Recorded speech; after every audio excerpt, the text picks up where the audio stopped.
Let's start this game over. Do it again. See if we can do it better this time. Right. What are we gonna do?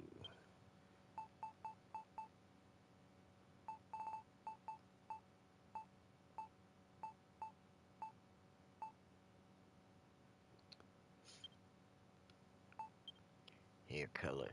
Let's see. Do I want to do it? What kind of crazy color do I want to do this time? Or do I want to leave it natural? Oh no, I keep changing.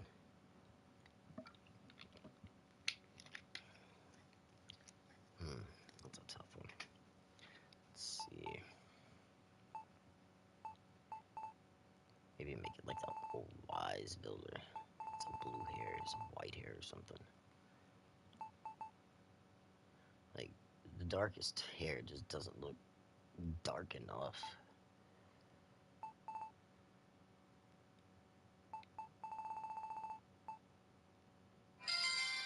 Man, I kind of like this teal color.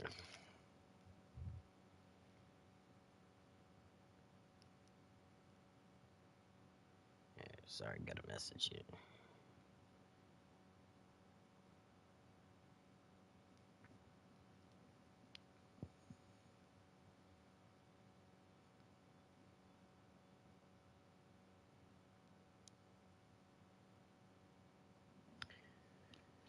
None of these seem right.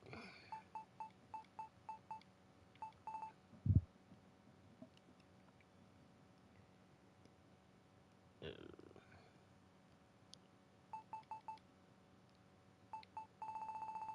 you know what? We'll go with the teal. Oh, it's too green. Too green.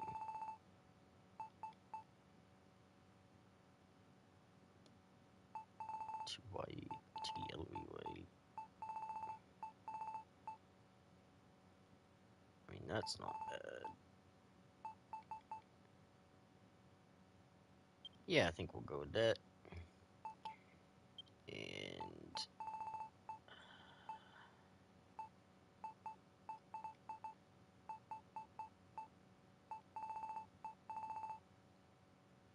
And that purple just doesn't even look purple.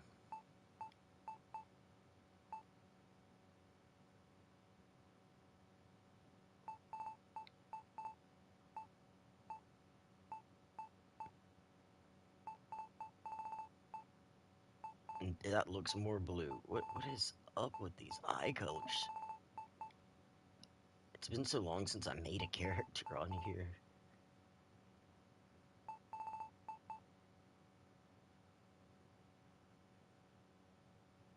You know what? Good enough.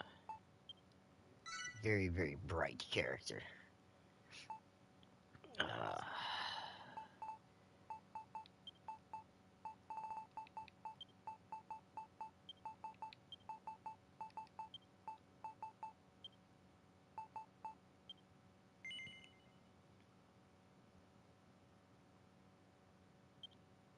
yep, looks good to me.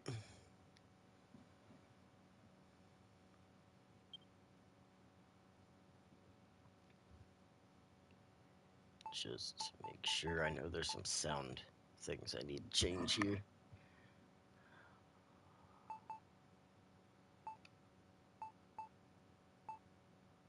Nope, it actually carried it over from the other one. That's good. That's good. Okay.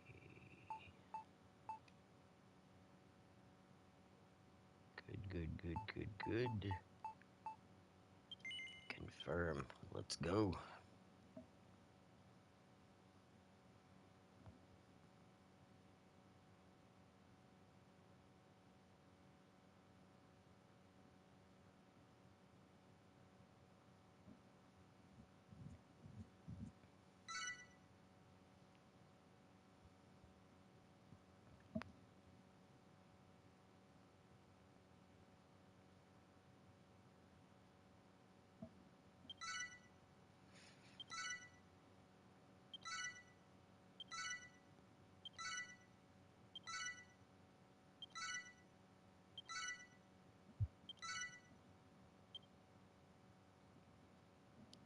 Hello, welcome in.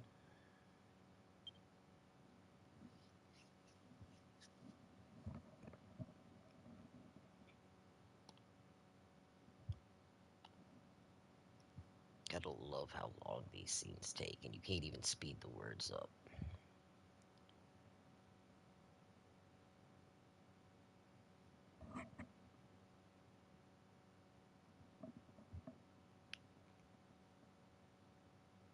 It appears I have absolutely no sound. There we go. Our unholy father then gave up his mortal form so that Malroth, the master of destruction, might be reborn and the world be consumed by catastrophe. Alas, mighty Malroth was defeated at the hands of the despicable spawn of Erding before Hargon's glorious vision could be brought to life.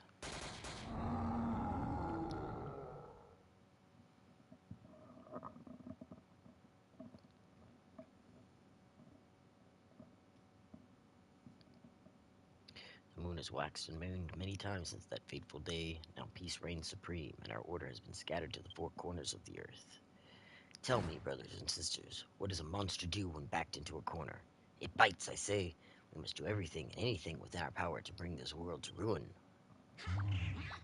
Huzzah! Huzzah! All hail Hargon. Praise be to Malroth.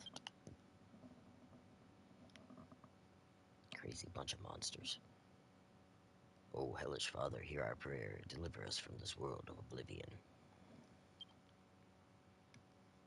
Lead us ever onwards as we build your dominion of darkness together. I thought these guys were anti-building.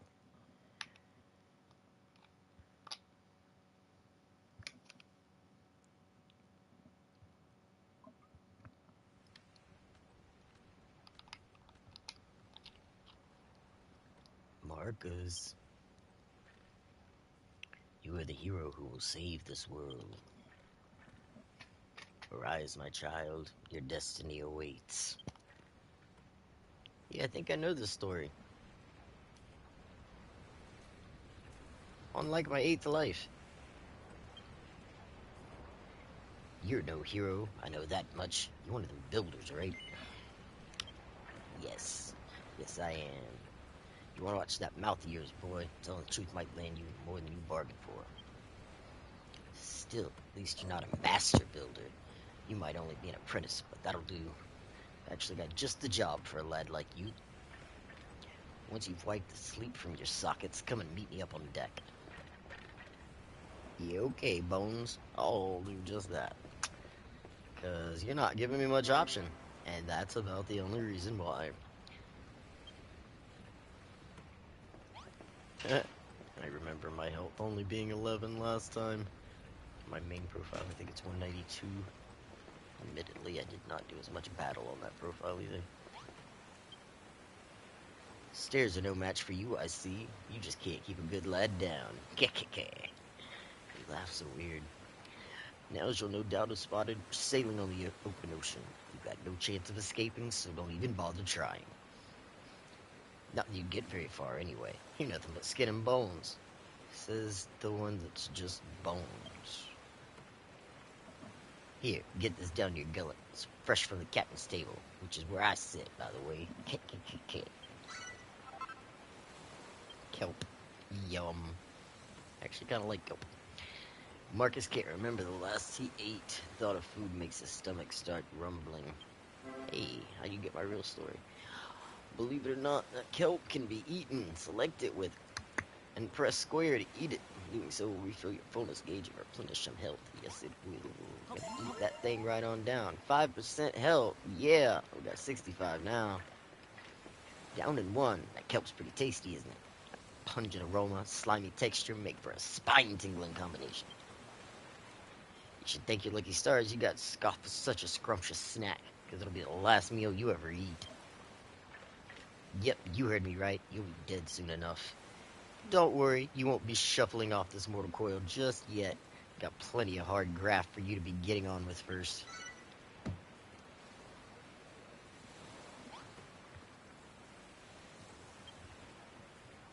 You can wipe that lily-livered look off your face. I'm not gonna send you to the cemetery anytime soon.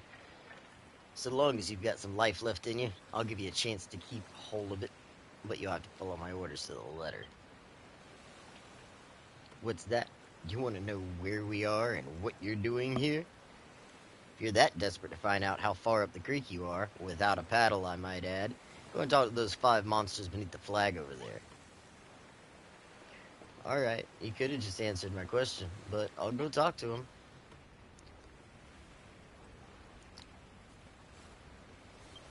Yep.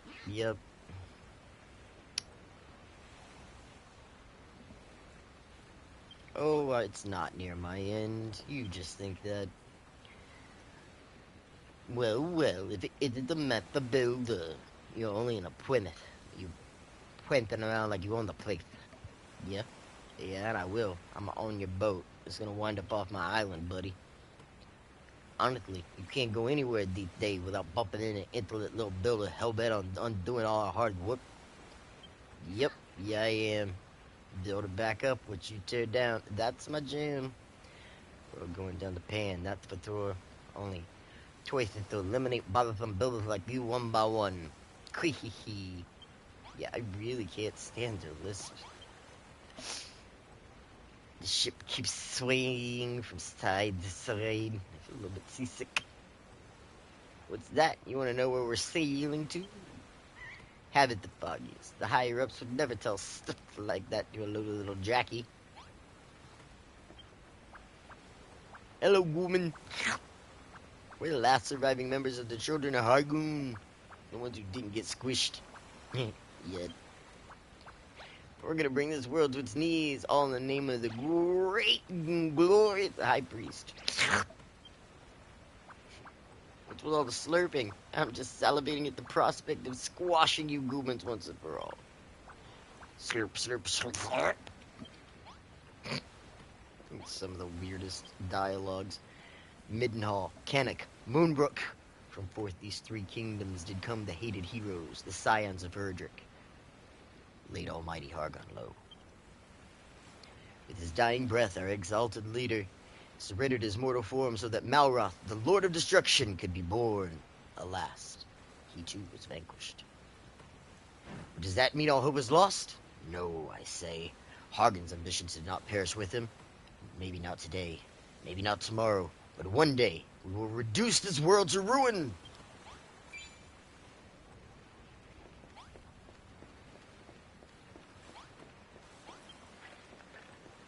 So you talk to the rest of the crew, eh? Obedient little blighter, aren't you? So now you know, we're the last survivors of the Children of Hargon, loyal servants of the mighty Master of Destruction himself. That means you builders are our sworn enemies. We're sailing the ocean blue, rounding up pesky vermin like you, along with anyone else that gets in our way. Hey, you want to know what we're gonna do with all these builders? Only the higher-ups know for sure, but I'll make no bones about it. I reckon you lot are up for the chop. Still, that doesn't mean we can't make the most of what little time you got left. Just be thankful you can be of some benefit as your final moment draws ever closer.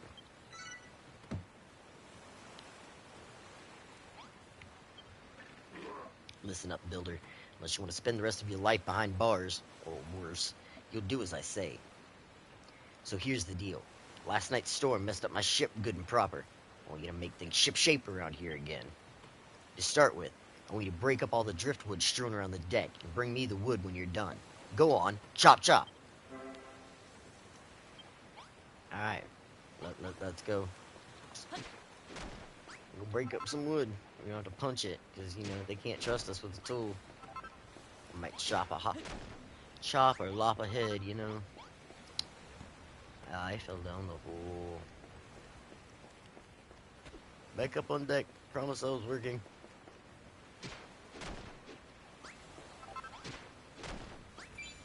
Yeah, here's your wood. Take it. Well, my deck looks much better shape now you picked up all that wood. No flies on you, eh? Still, I suppose being given the chance to save your sorry skin will tend to give you a kick up the coccyx. You want to know why I'm giving you this chance? Truth is, as a sworn servant of the Master of Destruction, I'm not supposed to fraternize with your kind. But considering the state of my ship, I got no other choice. Anyway, it's not like you're a proper builder. You're only an apprentice at the end of the day, so I'm sure it's fine. You wouldn't forsake me for a little, thing like this. right? Anyway, I think we chewed the fat long enough. You want to cling to your life for a little longer? I suggest you continue working like a dutiful little builder you are. Just remember, you can get all sorts of useful materials by smashing things up. Just be careful what you bash doesn't bash you back.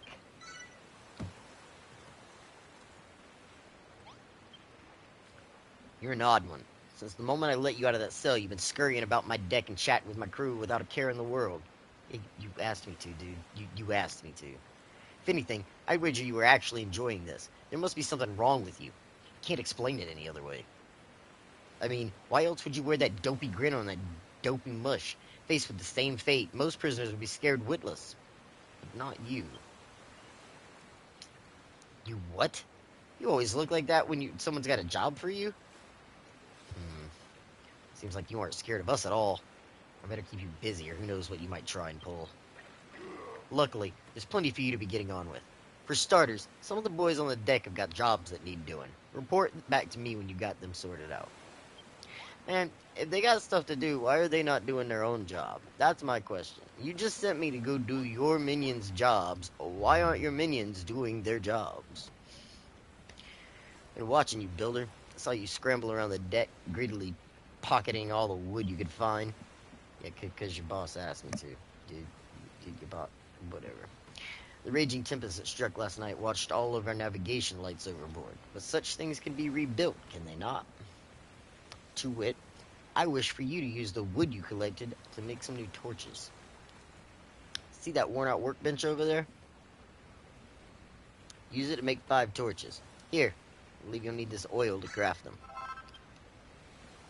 Once you have the torches, you must put them in their proper positions. 5 blocks will be your sign. There's one by the workbench and 4 more around the stairs that lead below decks. Place one torch upon each block. Do not fail me, builder. Craft the 5 torches and put them in place. Return to me when you have finished the task. Alright. There you go. 5 torches.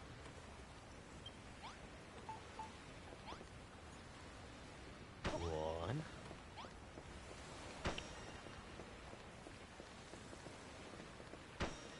2, 3, 4,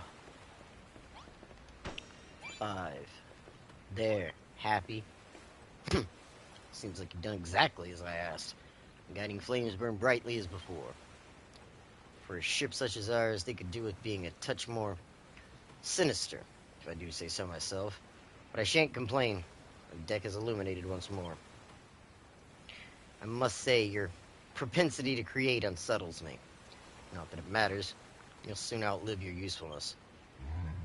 But your work's not over yet. There are others aboard the ship that might still find some use for you. Go to them, I pray.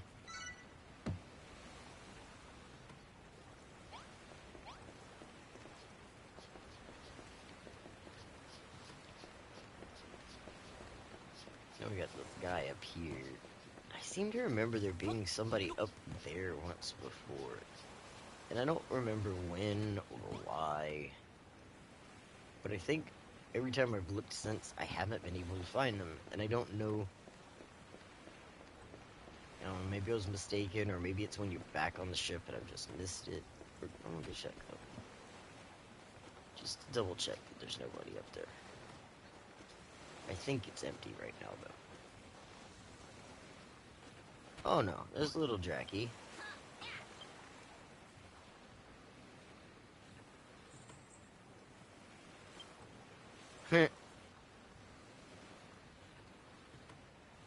You've spoken to the rest of the crew from Menagerie of Monsters. They're a friendly bunch, wouldn't you say?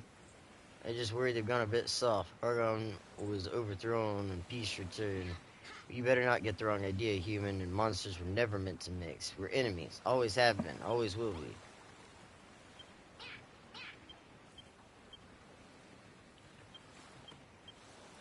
Alright. That was a close. That was about painful. Yep. Well, if it isn't the so-called builder, anyone think you'd own the place the way you're strutting around this deck? What's with the attitude? You're running errands for the boys on the captain's orders, and you want me to give you a job to do. Tell you what, you can help me relieve the boredom of being stuck on this good-for-nothing ship, as long as you're not afraid to put your life on the line. Truth is, I've always wondered where the builders can fight. How do you feel about going mano-a-mano with a monster?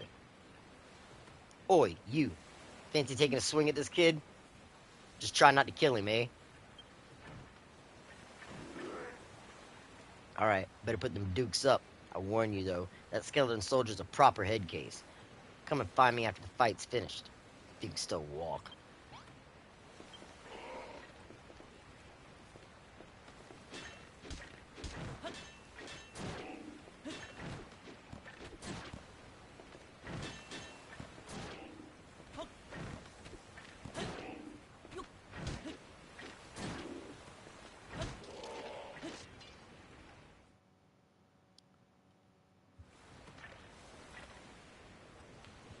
Well, you're a better boxer than you look, I'll give you that.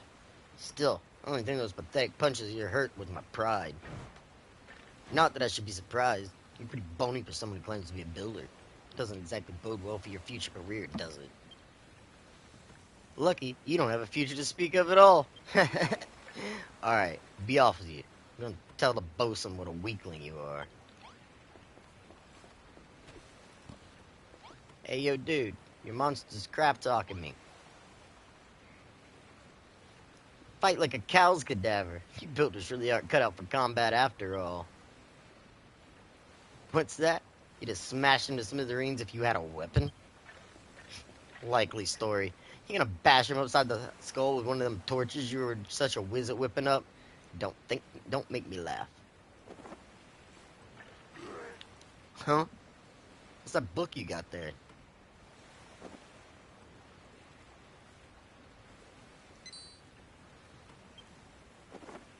I learned a new recipe.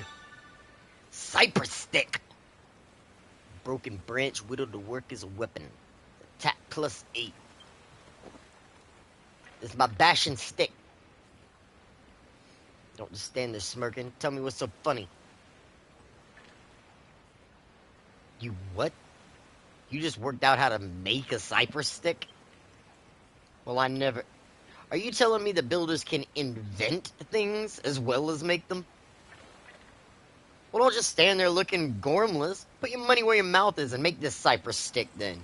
You know where the workstation is, right? And one more thing. Once you made it, don't forget to equip it. Weapon's no use otherwise. Man, I don't like the way you talk to me like I'm an idiot. You monsters think humans ain't nothing.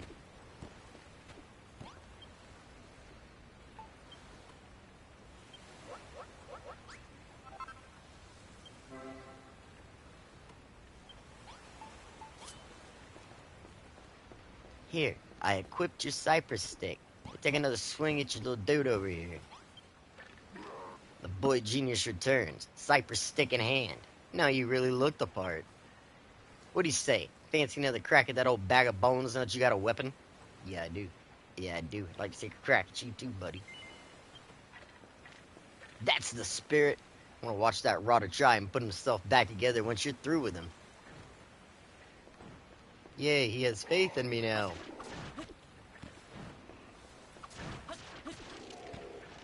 Haha, no damage. Ugh, a bone-crushing defeat. Well, you are a little, headless there, buddy. I don't know if I can pick myself up after this one. Go on, then.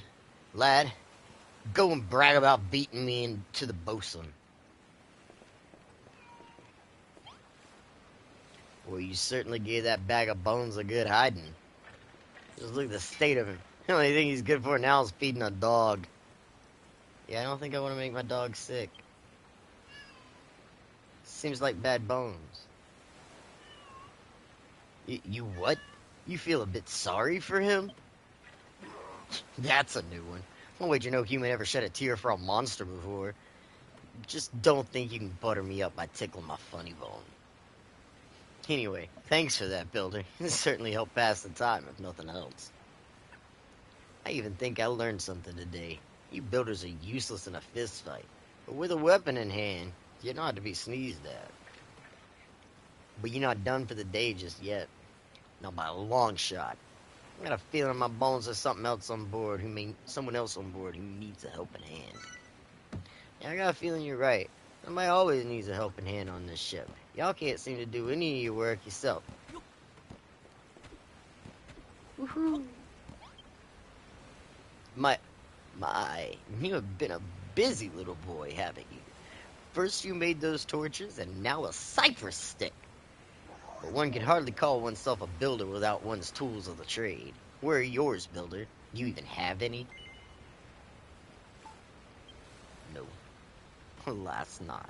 Other than that simple cypress stick, you haven't a single tool upon your person. Such a shame. Well, I think we ought to do something about that, hadn't we? I confiscated this pair of gloves from the builder in the brig below decks. They're yours now. With these equipped, you'll be capable of hoisting up a whole host of objects without the need to smash them first.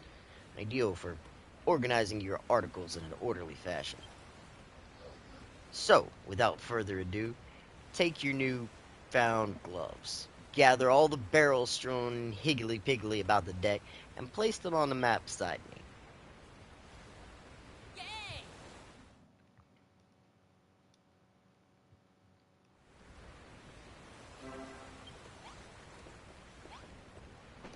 Boom.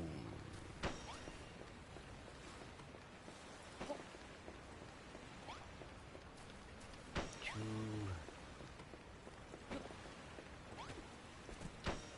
3, 4.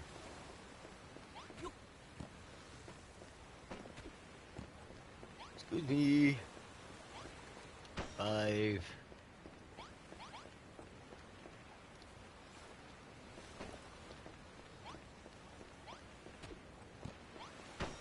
Done.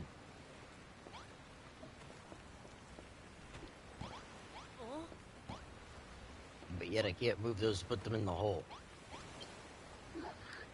Wonderful work! 6 perfectly positioned barrels. Sure, you'll agree that a pair of gloves is an indispensable tool for any budding builder. I was under the impression that the youth of today were nothing but a swarm of work-shy wastrels. Based on your showing just now, I may have to reassess my stance. Alas, no matter the blood, sweat, and tears you shed in servitude, you'll always be a builder, the eternal enemy of our exalted order. I fear your time among us will be but short, but your fate is not for me to decide. That's the captain's responsibility. Yeah, captain over there. He don't like me much now, but we'll fix that. It would appear you've attended to everyone's errands for now. Hurry along and inform the good captain that you require some more back-breaking chores. Okay. Yo, Capitan. Not bad, not bad. Looks like you've done everything the lads asked of you. Nice to see a human working his fingers to the bone for us monsters, without a word of complaint, neither. If I doubted it before, I'm certain now. You actually like this sort of thing. You're a proper weirdo, you know that? Still, I won't be satisfied until I hear it from the horse's mouth, so to speak. Do you enjoy building things? Yes, I do. Yeah, of course you do. That's what gets you out of bed in the mornings. I can tell from the look on your fleshy face. You got all the makings of a master crafter. And that's why we can't let you live.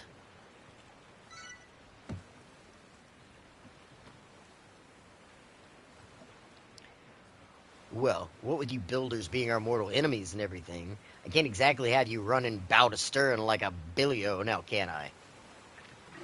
Sorry to say it, kid, but I'm gonna have to sever that smiling skull from your shoulders. Right now!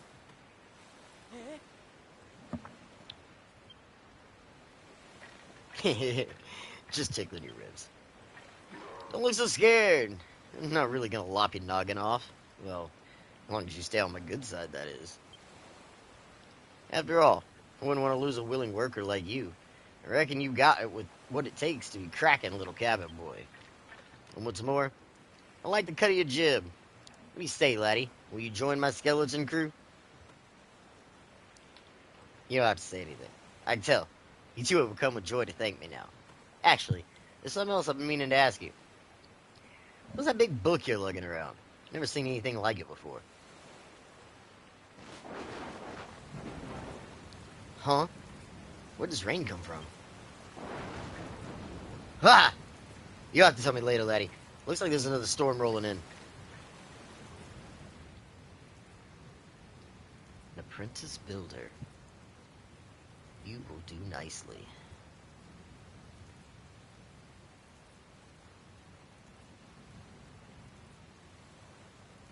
This is your world to create, and yours to destroy. What's that? Where's this voice coming from? Why is it talking to me? Now, come to me, my child. Me? Oi, cloth ears, what are you gawking at? Didn't you hear me?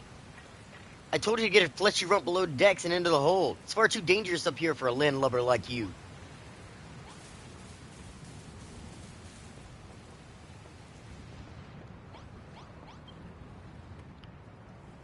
What in the world is happening out there? Oi, we're doomed. Doomed, I say. What a way to go. Just when I thought things couldn't get any worse, the mother of all storm strikes. My luck runs dry just as I'm about to get soaked. Great. You, builder, now's not the time to be rubbing your freedom in our faces. Put a stop to all this shaking or I shall be very cross.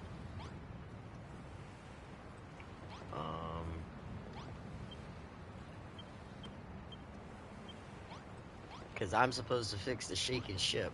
Okay. Builder!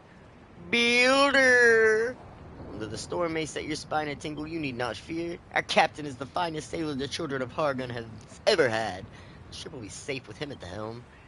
Follow his orders and you'll live to see another day. But if you rock the boat, well, let's just say, hope you can swim.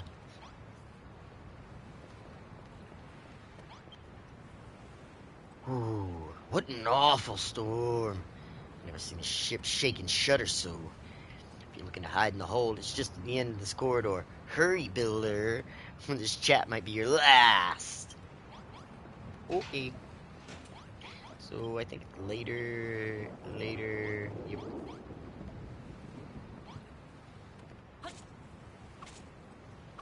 You know, not much I can do about any of that. So let's go move these things. Go crash, bang, boom. Ah! What the heck's going on?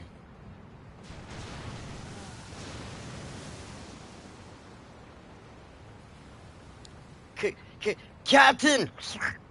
Come to the hold, quickly! We're in deep goo down here! Blimey, I don't like the sound of this. Hold tight, I'm on my way!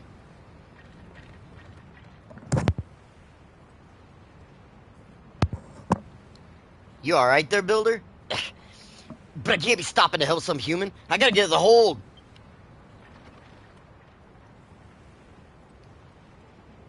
Hargon for service. This is bad. This is really bad. Hey, builder! Get your bony backside in here, pronto! I need your help! Yeah, sure, you know. Sure, I'll help. Only because the ship's gonna sink and I'm on it. The sea is wroth once more, it would seem. My grandfather always told me that there is naught more capricious than the open ocean, the weather in high mountains, or a gigantic mood. Which is why I'll be riding this storm out down here. So no shame in letting fear get the better of you on occasion. Now leave me be! Dude, you don't have to get upset just because you're scared. Like, we're all on this ship. It's going down with all of us. And I'm pretty sure some of your shipmates can't swim.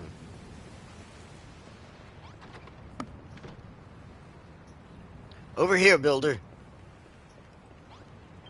Yo, what took you so long, eh? Got bad news, builder. We've been swept right into the reef and a rock's gone clean through the hull. If we don't fix that fast, we'll be heading down to Davy Jones' locker. I don't know if this will work, but try cramming a crate in that hole. You got a pair of gloves, don't you? So use them. Okay. There's a crate. In the hole. Hole patch. Safe for now. That was a closer shave than I'd have liked. But you did it. You saved my... Oh, throw me a bone. Not more holes. Yeah. We're taking on more water. You gotta do something. Use some more crates. Plug all these holes up. Yeah, because, you know, you can't figure out how you're bigger than me, how to pick up this thing and put it up here. And don't tell me you can't be building.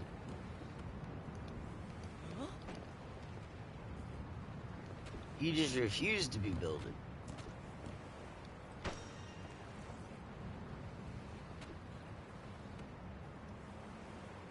You're a lifesaver. Builder or no, I owe you one.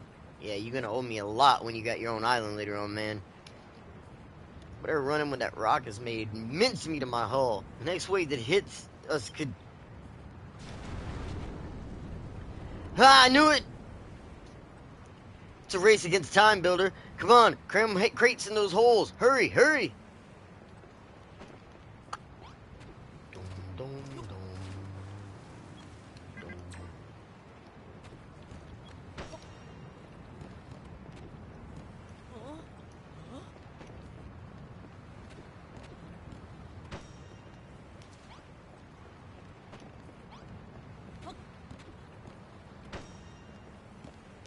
There you go, Bones. You shored up my ship good and proper, Builder. I don't know where we'd be without you. Shall hope for now. But who knows how much long... Oh, throw me a bone. We're done for. Holy moly, look at that one. We don't have any crates big enough to plug a hole like size. This is it, Builder. It was nice knowing you. Don't forget about me. Builder!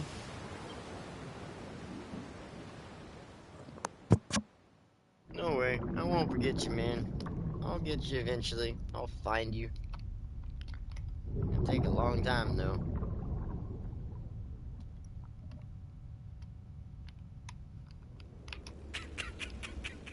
Ah, and into one of the longest intros ever.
Loading, loading, loading.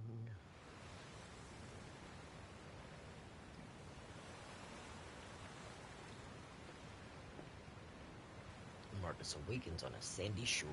Yes, I did. Seems I was washed up on a deserted island along with the wreckage of the skeleton ship. Take a look around, see what I can see. Yep, sounds about right.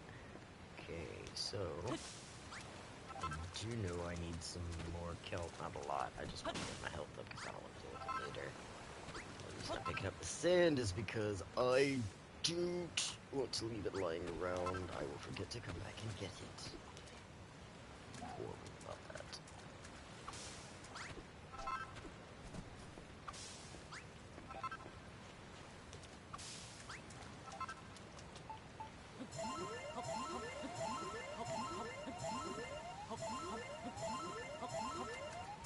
Just a few more pieces of seaweed while I run around and do this. Have I missed this chest every single time? Has there always been a chest here? What the... I don't remember ever seeing this chest here. And I'm pretty sure this is my 8th playthrough between the PlayStation and the Switch. Alright, just kelp.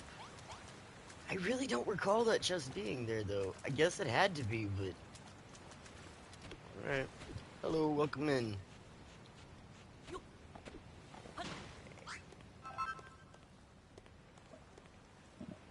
Alright.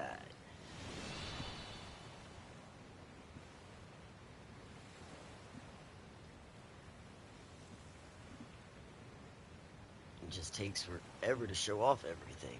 Always.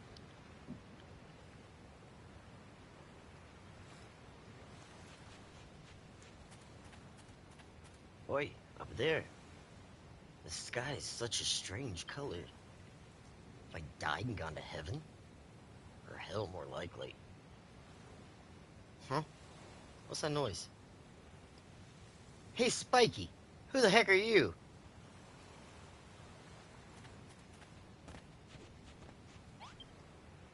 Finally, a live one! Say, you wouldn't happen to know how we wound up here, would you? You were on a ship that sank, and then you woke up on this beach? So how come you didn't cark it too? What's your story? Your name's Marcus, and you're an apprentice builder. Huh. Never heard of one of them before. Congratulations, I guess. Anyway, my name's Malroth. Hey, you want to see something really gruesome? Follow me. Yeah, you're a weird one, alright, Malroth. What's the matter? You're not squeamish, are you? Come on, he won't be disappointed. Yep, let's go. Go see the dead people. Why not? This way. Yep, there they are. Now that's what I call dead in the water. Hey, you never seen anything like this before. Seems like you and me are the only survivors from the shipwreck. What's that? You don't remember seeing me on board? But if I wasn't on your ship, then how did I... What the... Hey, that girl isn't dead after all. She sounds like she's in a pretty bad way, though. We should do the right thing and put her out of her misery. There's no response. It's just a corpse. Wave breaks on the shore and washes the body out to sea.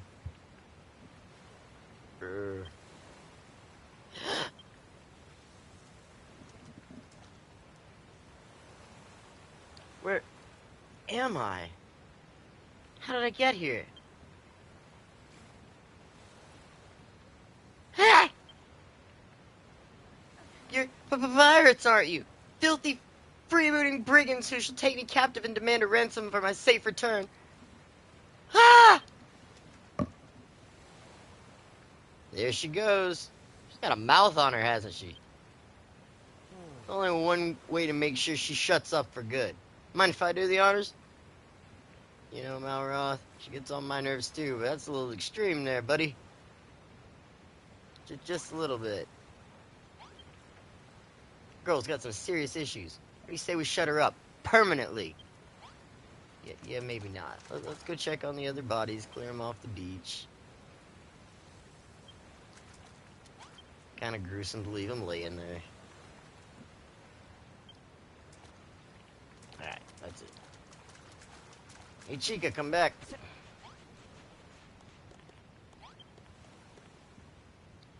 Get away from me, you villains! If you're gonna take me captive, at least tell me where we are and how I got here.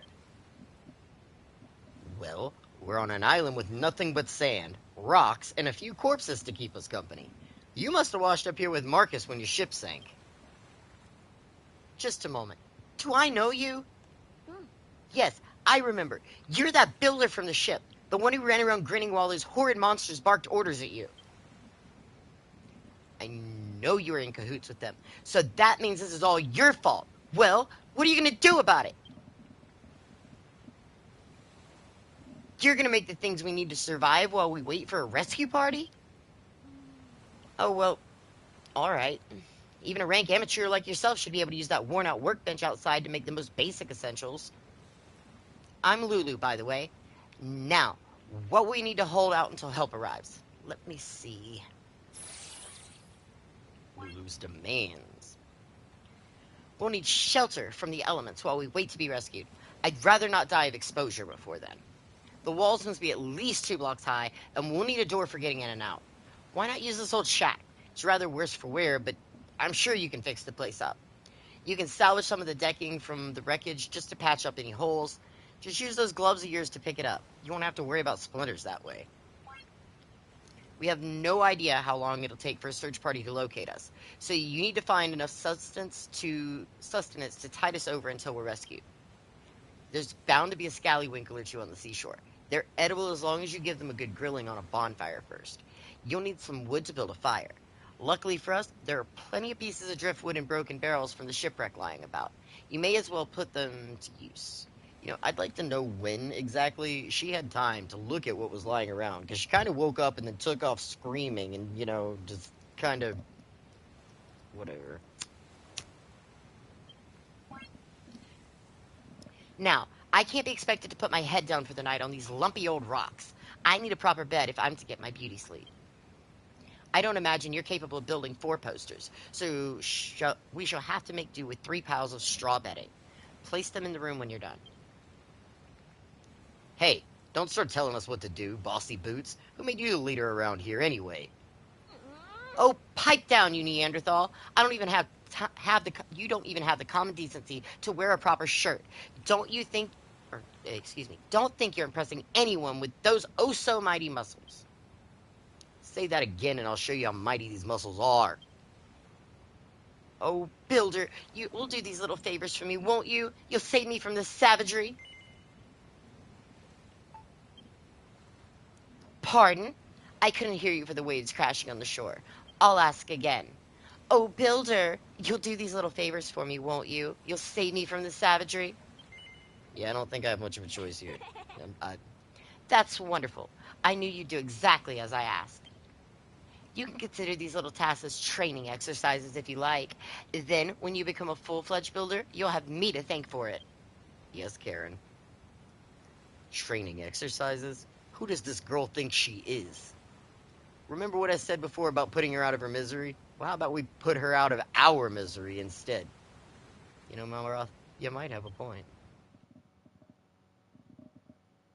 Unfortunately, the game won't let us do that. So, let's make the best of it. That girl really gives me the hump. First, she won't stop whining. Then the moment she wants something done, she's barking out orders like we're her servants. Don't let her boss you around, okay? You're a builder at the end of the day, not her lackey.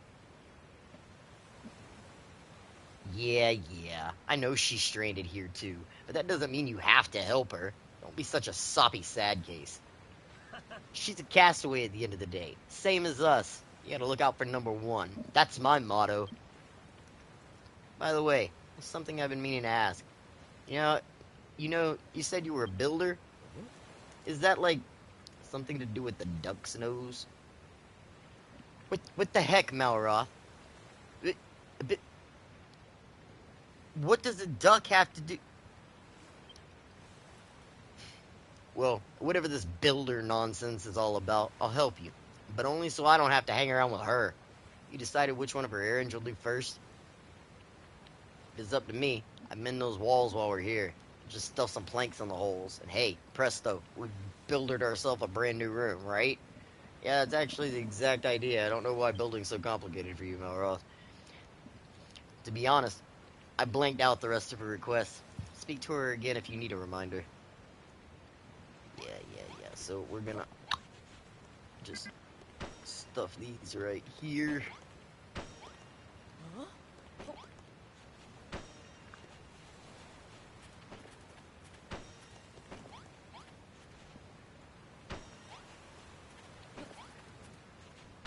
Voila, house. Marcus, you repaired my room. Our room, Lulu. Our room. Now I have somewhere to hide in safety should monsters attack. Not bad for a base apprentice. Just so you know, a room must have a door and walls must be at least 2 high. That's the first rule of rooms. Anyway, I'm ever so happy to have a proper place to stay, and you two are very welcome to stop by anytime you'd like. Good, because we're crashing here tonight, because I just built the place.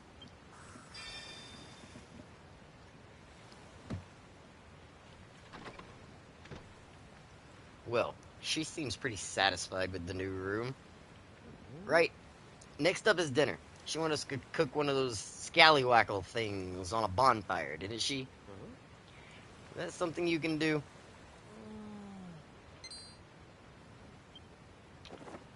New recipe.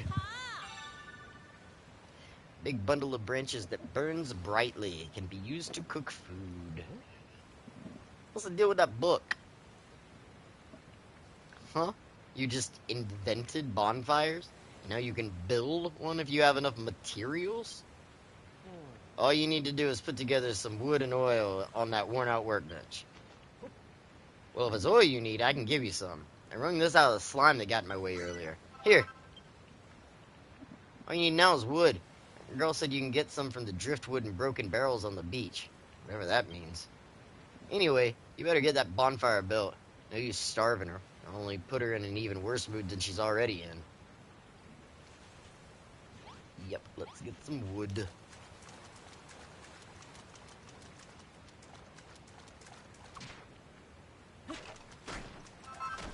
Hey, no one asked you to be breaking the sticks, man. I didn't need all that. Hey, Marcus, let me ask you something. Keep hearing about making and materials and builders. What does that actually mean? You smash things you find here and there to get materials, which you use to make new stuff. That's what being a builder is all about? Ah, okay. I think I'm starting to get a clearer picture of what it is you guys do. How come I don't know already? Look, it might be a tin a penny where you come from, but I'm telling you, I've never met a builder before. Well, not that I remember anyway. When I get my memory back, I'll tell you all about my blissful builder-free childhood. In the meantime, if you need a helping hand smashing stuff to get materials, then I'm your man. I destroy pretty much everything I touch. You know the scallywinkles Lulu was asking for? There might be some knocking about nearby. Keep our eyes peeled and bag them all for ourselves. You know, as long as we just get a couple of them, man, to progress this thing on along, it'll be all copacetic.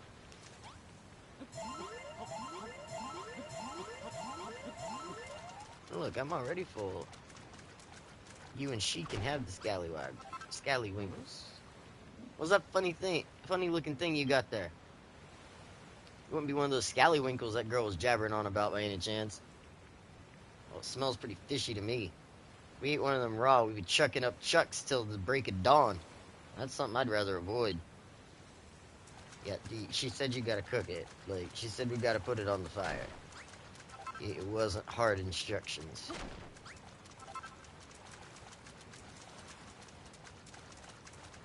Run and jump. Slow down so she don't think we're too excited. Alright, bonfire.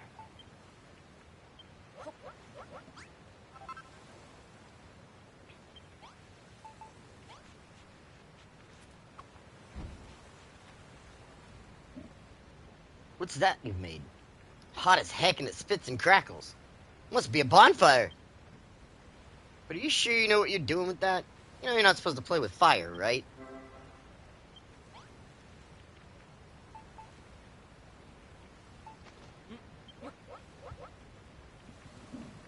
Careful, Marcus. The Scallywinkle just fell in the fire. Ah, that must be how you cook it. So you builders can make food too, eh? Still, it'll be a little while till that Scallywinkle's completely cooked. Let's go and look for some more materials while we wait. I mean, it's not gonna take that long, man.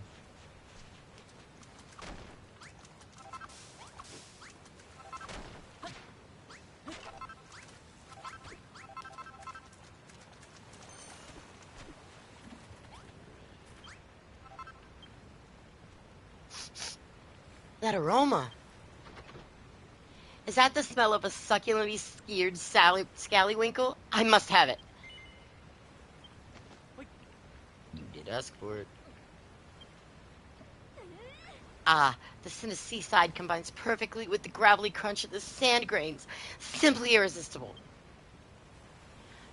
But you don't have to limit your culinary repertoire to Scallywinkles, you know. If you see anything else that looks vaguely edible, try cooking it on a bonfire. I find a cooked meal much more filling than raw fare, and it makes me feel healthier too. Just remember that cookery is all about experimentation. Yep, yep. We can cook some of that kelp on there too, but I really just don't want to. I don't want it in my recipes. Oh, how rude of me. I realized I never asked your names. Marcus and Malroth, you say. I know you're a builder, Marcus, but what do you do, Malroth? Well, actually, I don't know what I do. I woke up on this island, but I can't remember anything before that. My memory's completely blank. Well, well. An apprentice builder and his amnesiac friend. What an unexpected partnership. Oh, we're not partners. If you think a guy like me would team up with a puny little runt like him, you must be dreaming. Speaking of dreams, I'm starting to feel a little drowsy. It's been a long, stressful day, and that seared Scallywinkle has me filled up nicely. So, Marcus, how's progress going with the straw bedding I asked you to make? I'm really rather ready to hit the hay.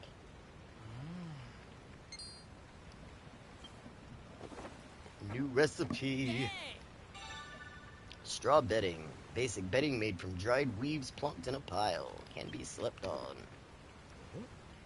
Here we go. He's got that book out again. What have you invented this time? Is that so? You reckon you can make straw bedding out of dry grass? Well, I think I saw something dry and grassy along the shore to the west. Could that be what you're looking for? Yep, yep, that would be it, buddy. Let's go grab some. I don't remember how many pieces I need for the bed, though. Need 3 beds times 3, 6 pieces. 9 pieces. For whatever reason, I decided to add instead of multiply. 1, 2. What? Could use some more oil for torches, too. Oh, don't bob at me.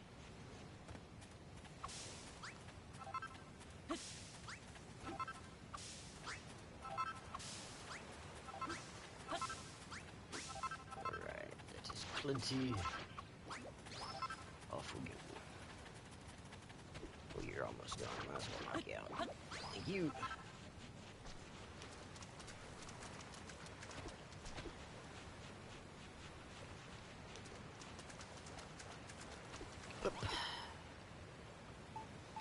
Alright, we need 3.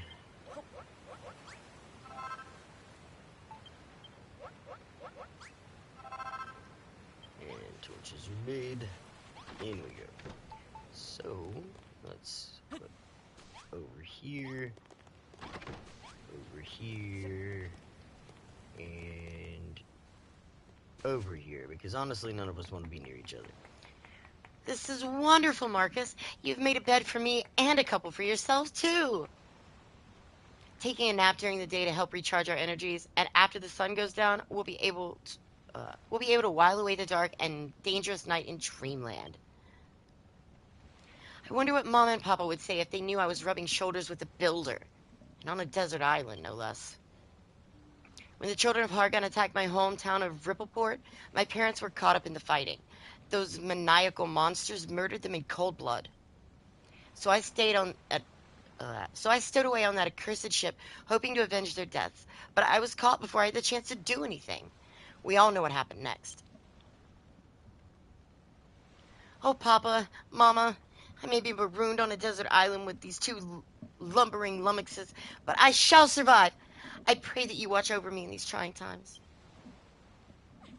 Anyway, I thank you both ever so much for sorting our sleeping arrangements. It's been a long, hard day.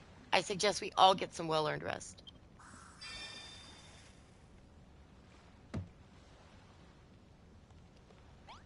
But yeah, you still want to talk. Let's see now. You've repaired the room, sorted out my sleeping arrangements, and made me supper. I do believe that's everything. I must say, it's a real relief to have a builder around, and judging by the quality of your work, one would never imagine you were still only learning the ropes. I know we're stranded here, but in a weird way, I'm actually looking forward to it. I shall give you even more work to do, so that you might blossom as a builder. The castaway life might be a little less luxurious than I'm accustomed to, but even so, I think it could be a fun little adventure. I think it's gonna be bad with you here, Lulu, the whole time. I can't even send you away in the end. And as for you, Malroth, this could be the perfect opportunity to absorb a little culture, and maybe even some manners. Now then, Marcus, I want you to go out at very first light every morning and forage 30 scallywinkles and 50 strips of kelp. It must all be cooked by lunchtime, or I shall be cross.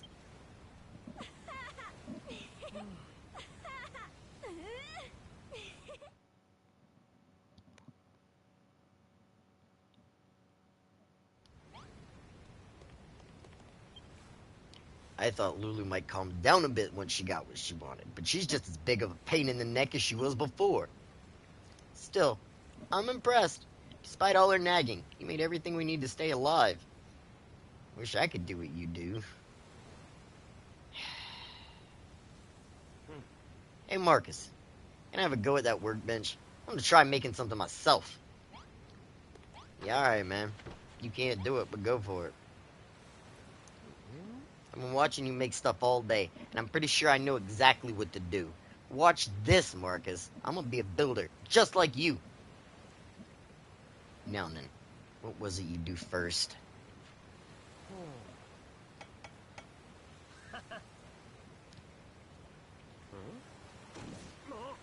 No, that's not right.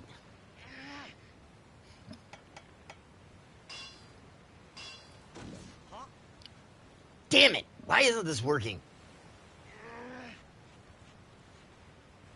Alright, you asked for it. Gah!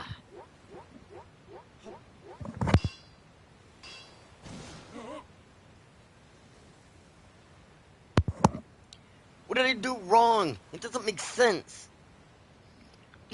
Why can't I make things? At this rate, I'll never be a builder. Ah, forget it. I thought making stuff would be all fun and games, but it's actually way harder than it looks. Sorry, Marcus. I'll be relying on you to build things for me for here on out. And seeing as you made all that stuff for Lulu, I think it's about time you evened things out and made something for me.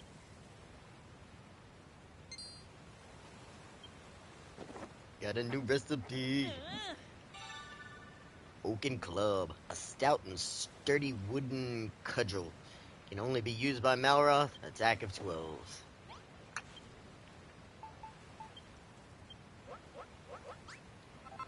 Here, you need a wacky stick too. Is that for me? I want with a silly old stick. Well, I mean, it's spiky and does more damage than my silly old stick, so what are you complaining about? It's not just any stick. It's an oaken club. I can use it to whack stuff. That sounds right up my alley. Alright, I'll take it. Give it here.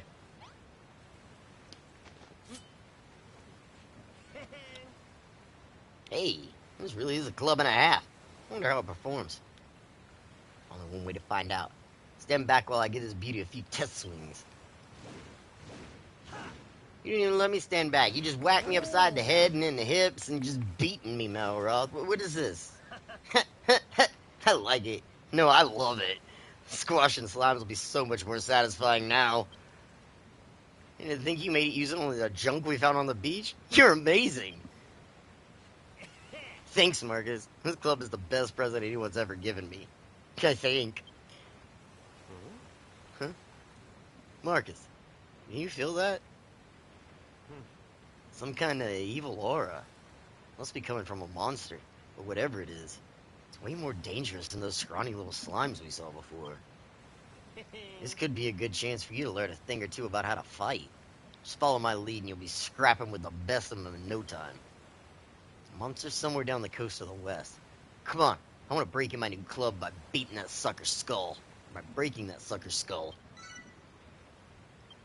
New destination on my map. Well, let's go do it. Malroth wants to fight. He's itching. Let's go. Give him a fight.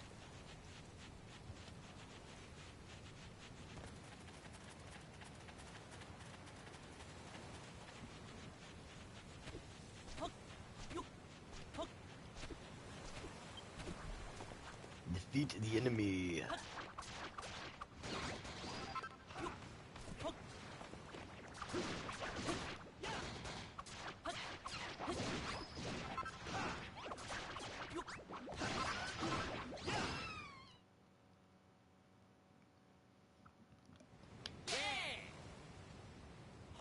Whoa, what was that? You stuck your hand out just then. I got this irresistible urge to slap it. It's called a high five? Something friends do to celebrate a job well done? Huh. Never thought of myself as the touchy-feely type, but maybe I can make an exception for this high five malarkey. Anyway, how'd you enjoy the battle? I don't know about you. I'm feeling fitter already. Marcus and Malroth's level increases. Malroth gets stronger and Marcus reaches level 2. Yes, I did just slip and say my own name wrong. How sad is that? HP increase. Yay, it's more than 11. Felt good whacking that rat, right? It was like an irritating little itch has been well and truly scratched. But don't forget, you're a builder, not a fighter. If you want to stick to the construction, you can leave the monster mashing to me. Still, building does look like fun. Wish I could make stuff like you do, but I guess wanting destruction is much more my bag. Anyway, let's head back to the hut before Lulu steals all the bedding. There's a whole wild going, alright. You better make sure you sleep with one eye open tonight. Yeah, I don't know that she's really gonna steal from us. Marcus. I'm glad I met you. When you say we explore the whole island together. Just you and me. But let's do it tomorrow. I'm about to conk out any second now. Yeah, dude, you're the one standing here not letting me go back to the hut so we can go take a nap, you know. Look, now we got light, too. You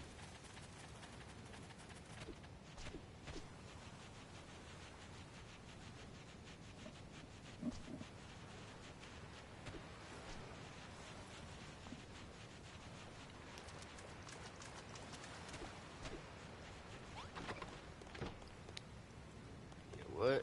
Let's see here. Any of these walls, all of these walls are even numbers. Are you serious? God, the builders of this are horrible. Fine, we will put it here. Not here. Here. Wow, that's just... Yep.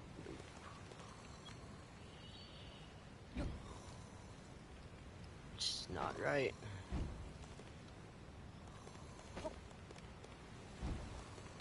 Good enough.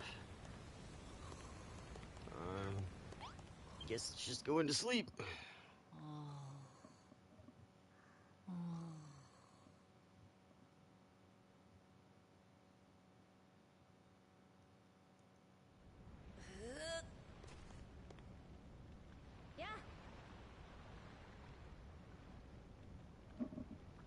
Good. Good morning, you two. I hope you slept soundly because your new life as castaways officially begins today. Your first mission is to collect some kelp for breakfast from the beach. Eh! No! What is it, Lulu? A monster? It's my scallywinkle. It's disappeared. Hmm? What? All right, Malroth, own up. I know it was you. You purposely ate only half of that seared scallywinkle last night so I could have the rest for breakfast. Give it back this instant. What are you wittering about? I haven't touched your manky half-munch mollusk. Huh? That aura. What's going on this time? Hey, you two. You're gonna want to see this.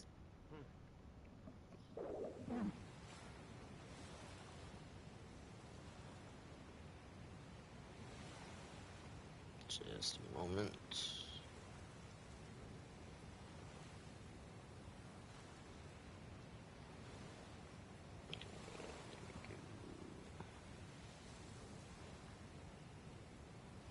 Oh, why is this being a pain?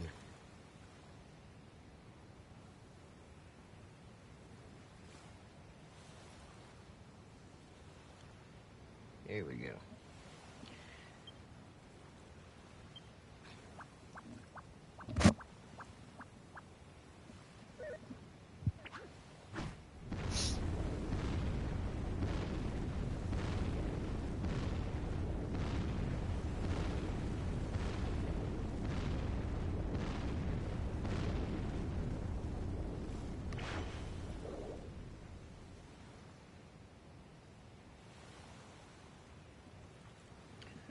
Whoa, we just took down the whole cliff.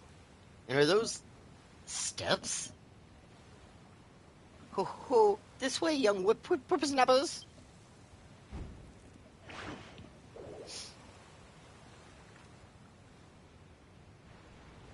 That floating freak can't seriously expect us to follow it.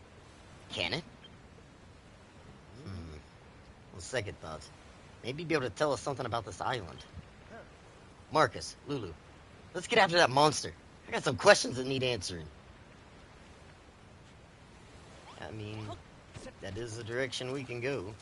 We might as well.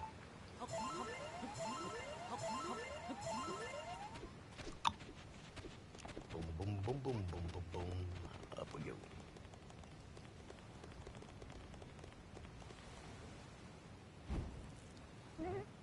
Ho, ho, ho. This way, this way. Quickly now.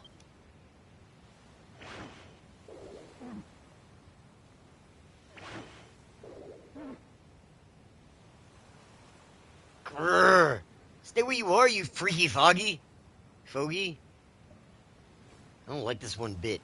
That mad old monster's even made the sky turn a funny color. Who cares about the stupid sky? I want my breakfast, and you two are going to jolly well help me get it back. I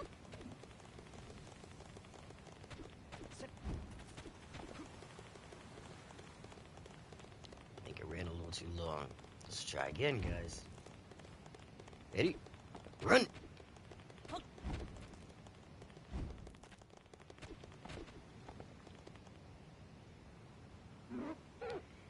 This way, Kidwiggles.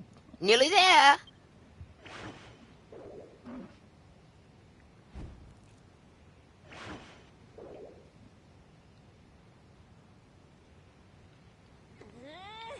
He's leading us on a wild goose chase. Does that horrid hammerhood expect us to follow him all the way to the top of the mountain? That monster's got some kind of strange power. I've never felt anything like it. We need to catch up. Yeah, alright. Let's go.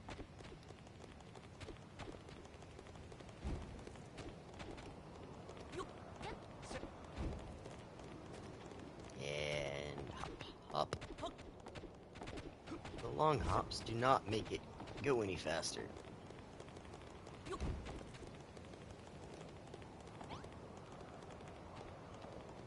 Whoa.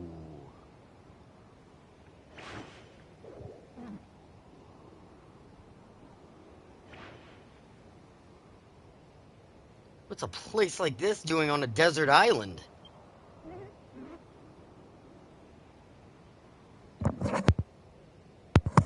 Come on, Marcus.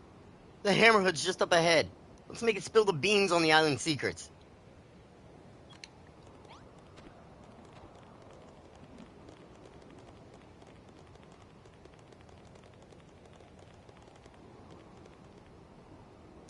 There's no escape now, you sneaky scallywinkle swindler. Just hand over the bivalve and no one gets hurt. Surely a noble lady can permit a hungry hammerhood her half-snuffed leftovers. I'll tolerate no excuses. Stealing is stealing. No ifs, ands, or buts about it. Marcus sneered that scallywinkle especially for me. Now give it back, you horrible, hoary, hairy hermit. Ah, yes, Marcus. It just so happens that I've been waiting for a builder to rock here for, a very long time indeed. Wait, how do you know he's a builder? You're an observant one, aren't you? Why, the very reason I pitched that shumpus scallywinkle is to lure your fine friend up here. Look around you, Marcus. This tipple has lain in this sorry state for longer than I can recall. If you were the builder I believe you to be, then perhaps you can fix it. Everything you need to rebuild the tipple is right here in these chests. But a fresh-faced builder like you might find it going difficult without a blueprint as a guide. Come back here, you conniving old codger. You think we're gonna fix your house for free? You got another thing coming. And anyway, what's a blueprint?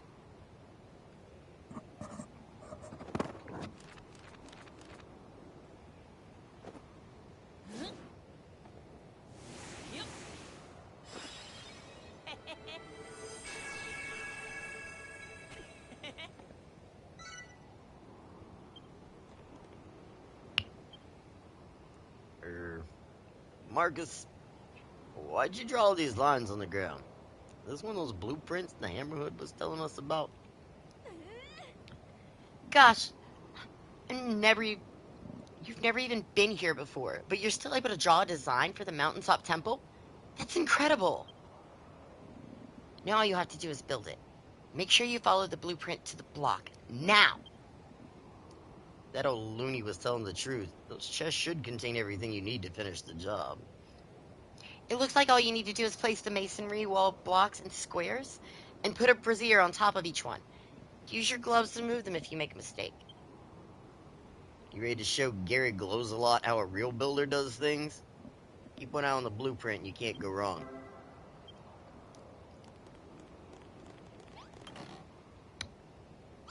Blocks. God, why do you lock up every time somebody gets a new thing? Jeez, I hate that. And braziers.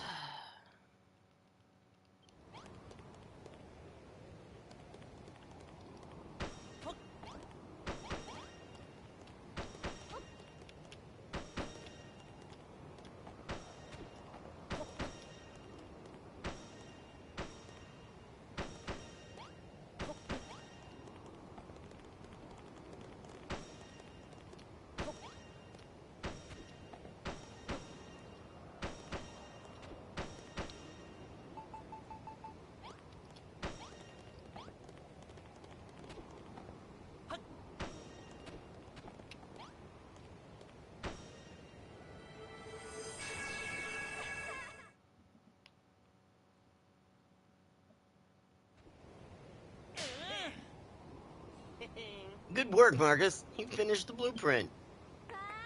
And you didn't even break a sweat. I think I'll have to have you build me a palace next. That shouldn't be any trouble for an expert like you. Thought you were giving me crap saying I was just an apprentice, Lulu. What is this mess? Answer me one thing, though. How did you come up with that blueprint in the first place? Wait, I think I know the answer. That big book on your back has everything you need to know to be a builder written inside. You're busted now, Marcus. The secret's out, so you may as well let me read it.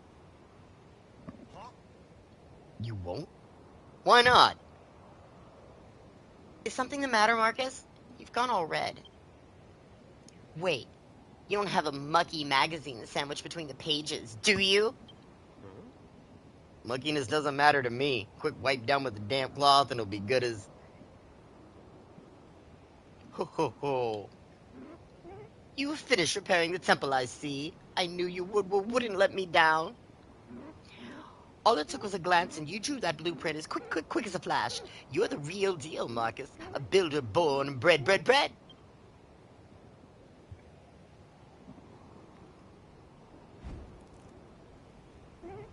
As a thank you for your hard work, I'd like to give you a little present. Here, you deserve it for the cracking job you did.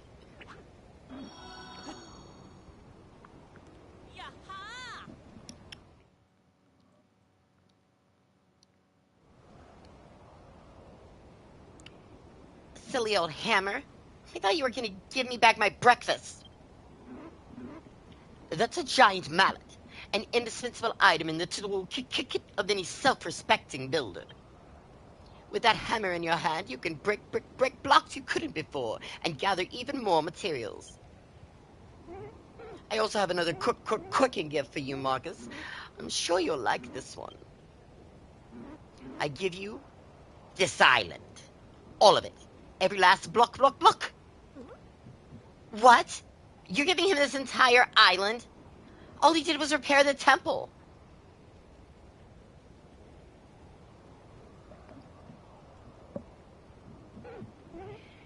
This world was once home to a legendary builder.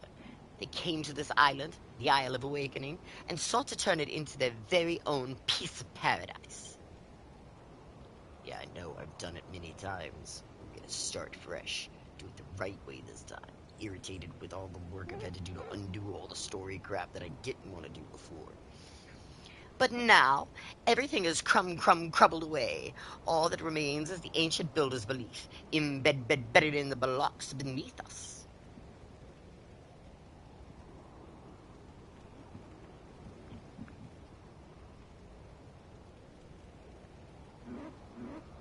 Long have I waited for another builder to come, one that can bring life back to this barren land, block by block.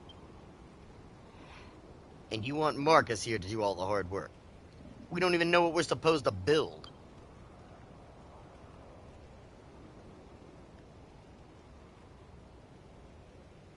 And we don't know who you are either. I bet this island isn't even yours to give away. It certainly is mine. I'll have you know I'm the guardian spirit of this island, and what I say goes. Well, it looks like you've just become the proud owner of a private island, Marcus. What are you going to take the offer? If you do accept, would you mind if I stayed here? I really don't have anywhere else to go. I'll stick around too. At least I got my memory back. I mean, that's okay with you. What do you say, Marcus? Will you take the island? It's a stonking good offer. I just knew you'd make the right decision. Now we can begin to work on Lulutopia. The first thing I want is a palace. Malroth, I need you to... Lulutopia? I don't think so. Today we establish Malroth's empire of evisceration. Right, Marcus? And she can be our first sacrifice. Okay, children, play nicely. Come on. Ho, you young upstarts. This island belongs to Marcus now. You should leave big decisions like these up to him. Now, Marcus, you must be itching to try out that giant mallet of yours. Come up here and see if you can break this wall behind me. There is an absolutely smashing treasure back there that I think you'll be very interested in.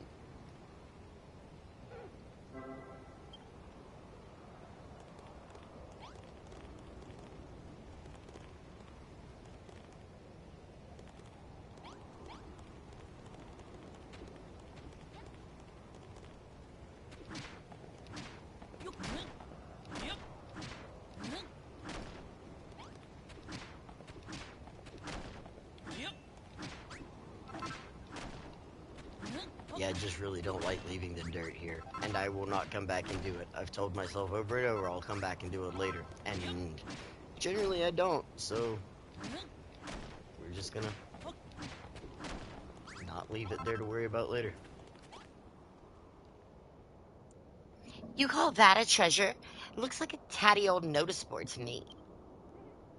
It may seem like an ordinary to the untrained eye, but that notice board is in fact a portal through which a builder may peek into other dimensions. I'll explain more later.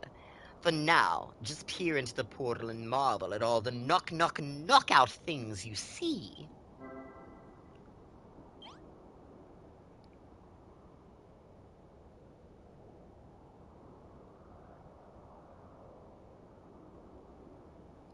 Wow, there's some really good ones up here right now. Let's see. Zoro. See that same person looks Pegasus.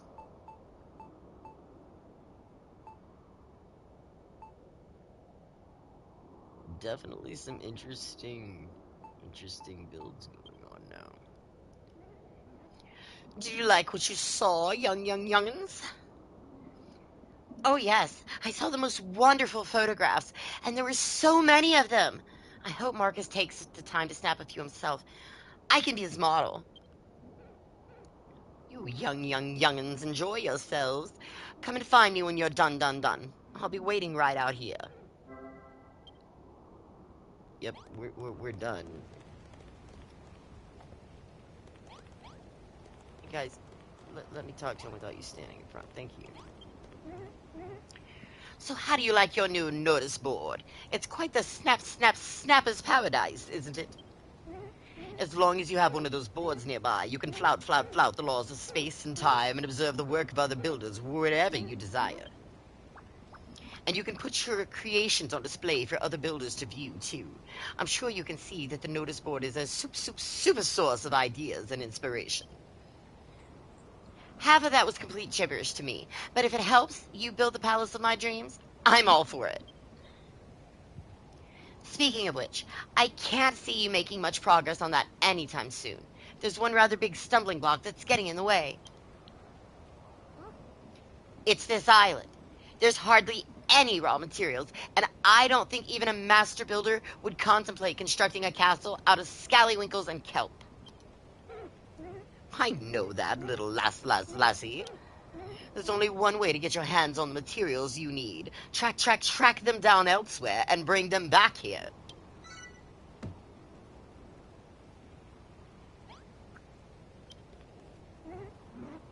As the young damsel pointed out, this island is more than a little lacking in useful materials for an aspiring builder. But even if you had everything you needed, I doubt you'd make much headway with just the three of you. Wood and stone are all well and good, but what you really need is people. You'll have to travel to other islands and bring back a few friends to help you out. Besides, it gets lonely rattling around on this big island all by yourself. A few fresh faces will really liven the place up. Hold on. I thought we were stranded here. How are we supposed to get to these other islands without a ship? Ho ho ho. A top-notch question indeed, and one that the heavens shall soon answer. You're just winging this, are you? You don't have a clue. Hmm.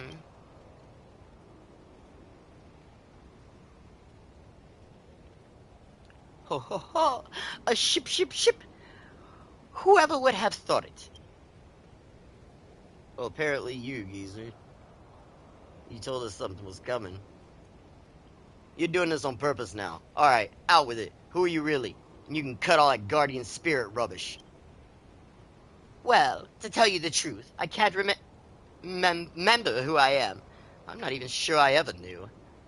But I've got a funny feeling that it will all come right back to me if I watch Marcus work his building magic.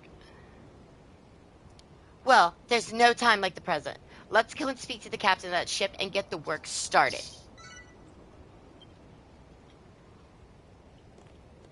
Alright.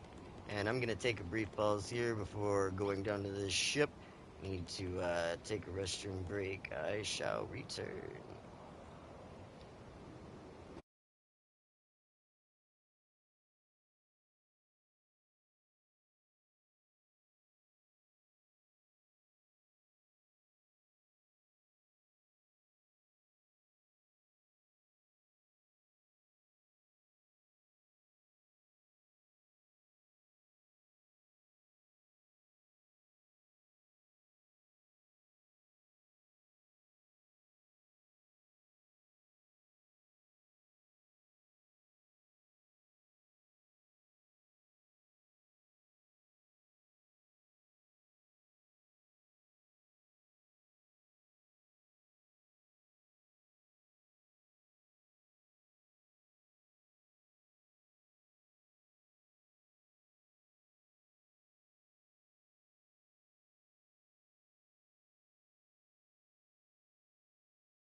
I'm just taking a quick break. I will be right back.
That was actually a much longer pause than I actually intended. I apologize. My roommate came in and we were discussing what we're gonna do about dinner. Alright, let's go down here to the beach. It was actually a much longer pause than I actually intended. Hey, look, me in the background because I forgot to turn my volume down on where I was checking the volume. I apologize for that.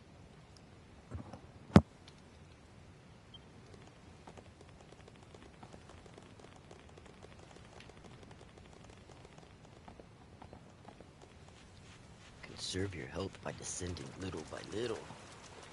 But I don't wanna. I wanna go fast.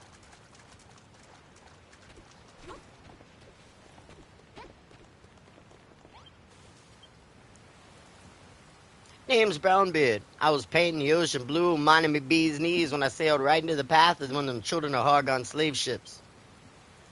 I managed to avoid him, but only by steering into a terrible storm. By the time I realized me map was back to front, I was already stuck in coffee stain.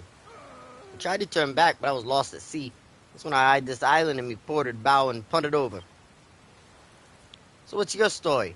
How do young snapper whippers end up here? My name's Lulu, and the kingdom of Lulutopia, or at least it will be, once Marcus here is finished with it. Lulutopia, eh? Sounds like a lovely place for landlubbers like yourselves. Aye, and a safe haven for a salted old sea dog like me.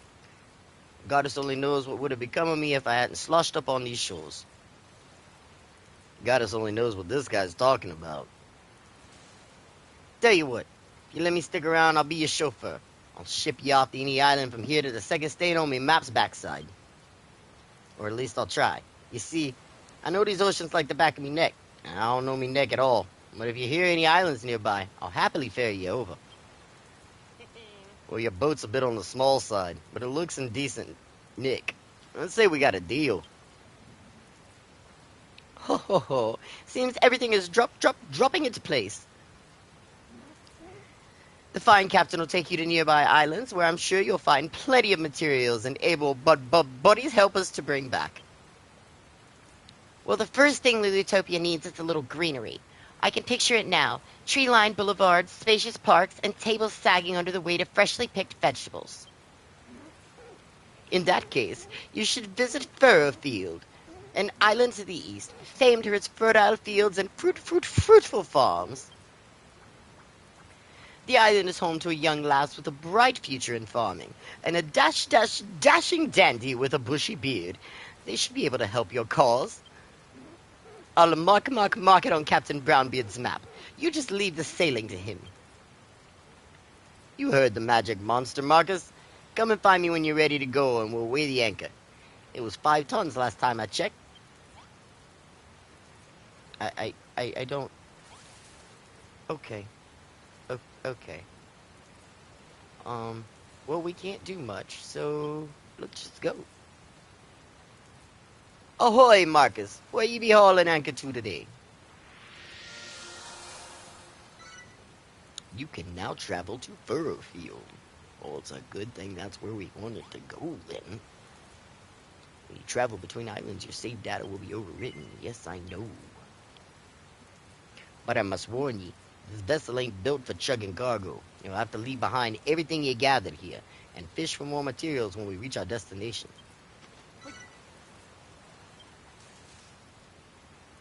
Marcus! Malroth!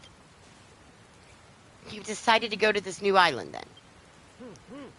Yep, we're not sticking around here any longer. Up aboard, Lulu. You're coming, too. Actually, I think I'll stay here. What the... Thought you'd leave all the hard work to us, did you? Just get on board. I'm sorry, but I can't. After what happened on Hargon's slave ship, I don't think I can stomach setting foot on a boat right now. But don't let that stop you from exploring this Furrowfield place. I'll be here. I'll be fine here. I'm tougher than I look. I'll have you know. You've got a big responsibility on your shoulders now. Lulutopia needs materials, food, and new citizens. You have to find them and bring them back. Oh, and if you meet this fancy farming prodigy out there, make sure she teaches you how to turn this island into a green and pleasant land. Together, we can make Lulutopia a verdant paradise fit for princess such as myself. Ho ho ho. You two, off on your little adventure. Lulu will be safe here in my care. As if we can trust a word you say. Still, it's only Lulu's neck on the line. Alright, let's roll. We round up all these furrow filters and put them to work in the sweatshops of Malroth's empire of evisceration. I can't talk today. Evisceration. When you get back, we can have grand gala jamboree to celebrate Lulutopia's Foundation Day. Bon voyage! Come on, Marcus. I can't wait to see what Furrowfield is like. All this talk of food and farming is making my tummy rumble. Anywhere that's away from Lulu. Let's go, Malroth. All aboard for a trip abroad. Time to set sail. Go faster. Go faster. Run from the pink-haired demon lady.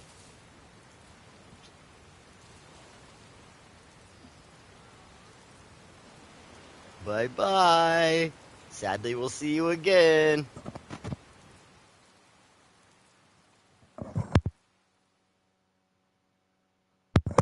So the Lord of Destruction has befriended a builder.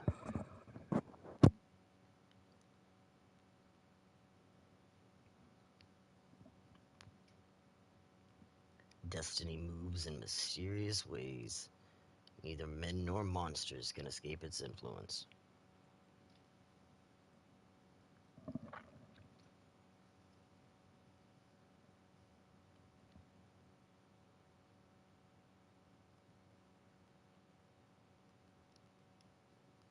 But now is the time of creation. Build to your heart's content, young builder, while we await the day of awakening.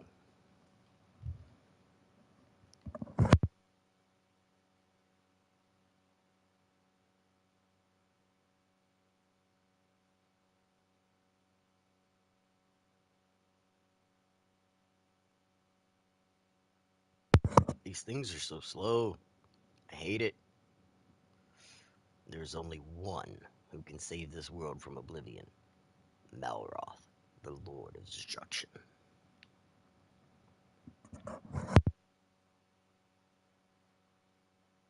I'd just like to say he's awful slow about it.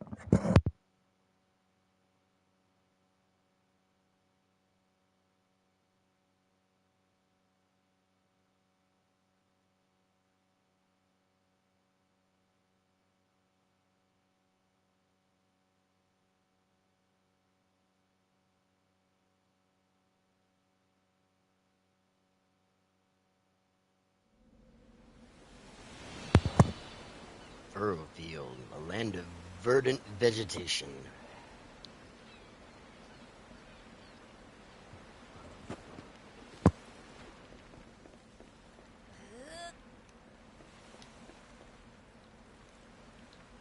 Here we are at last. And Harry Herman's got a nerve, sending us all the way out here on a boat like this. The way it was listing from side to side, I'm amazed we made it here at all.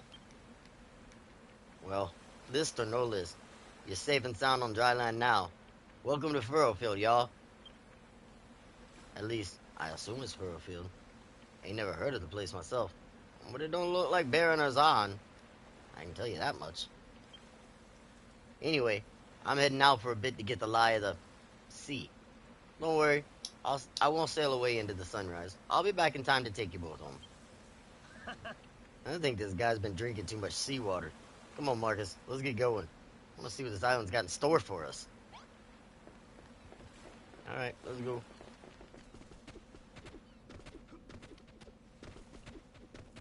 No dilly-dallying, let's go. This island's pretty weird, don't you think, Marcus? Trees are all withered, the ground's gross and slimy. The whole place stinks like someone left a sack of apples in the sun for a month. You really think we'd find the greenery we're after in a slimy, stinky place like this? Huh? Whoa! What the heck's that? Some kind of pink, pulsating thing. What is it? I don't know, but you probably shouldn't touch it, Malra. Welcome to Furrowfield, the land of plenty. Please stop by the farm and enjoy some delicious, freshly baked bread. You know, I do believe I have never once read this sign in all my playthroughs. Didn't know there was a sign there, to be honest. There it is, though. I think it's some kind of fruit. I wonder what it tastes like. Malroth, I wouldn't do that. You reckon the whole thing's edible, or... Malroth? Ugh! This stupid thing just blew up on my face! What a stink! Turned the dirt around all gross and slimy, too. Heard of a fruit going off before, but not like that. This place is crazy. Huh? I smell a fight brewing. Marcus, over there! Of course, we gotta go save somebody else. Leave me alone! There's no point in trying to eat me. I'm nothing but skin and bones. Sounds like some fun. Come on, let's go see what all the screaming's about. Yeah, you would go straight into trouble. Let's go.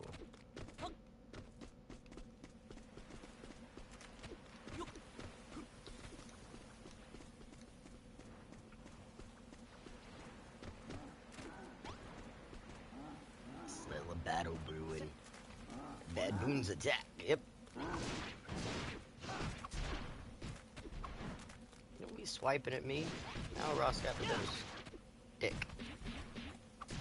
Yeah, go ahead, show me your butt. I'll whack you on it with my stick.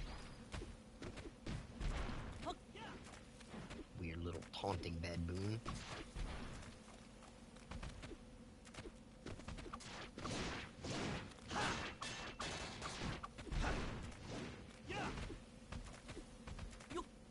Go ahead, play whack-a-mole.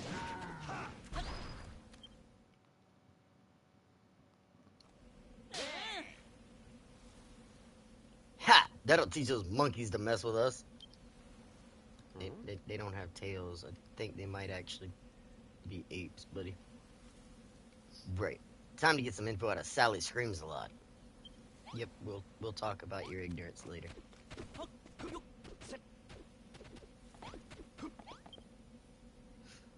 So this is how I die.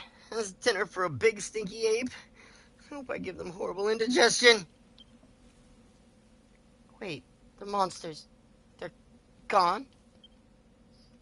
Those scaredy cats must have turned tail and fled when they finally worked out who we were dealing with. Ha ha!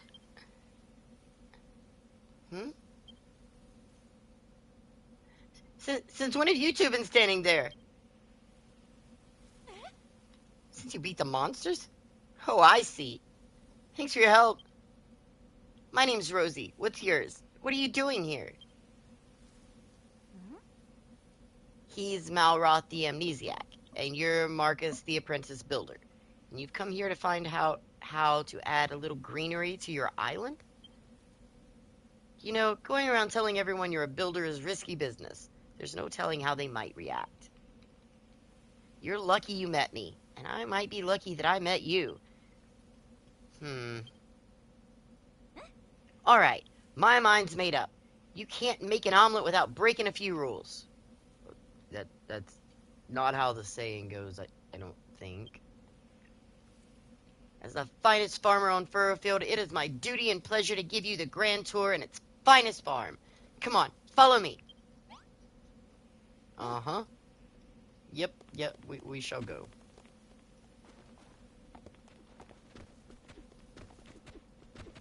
Just follow the random girl. Not really the best practice, but she did tell us to, so...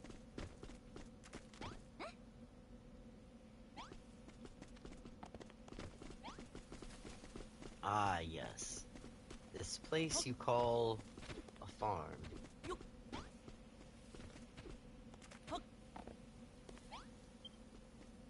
Well, here we are, Furrowfield Farm, the greatest, greenest garden on the island.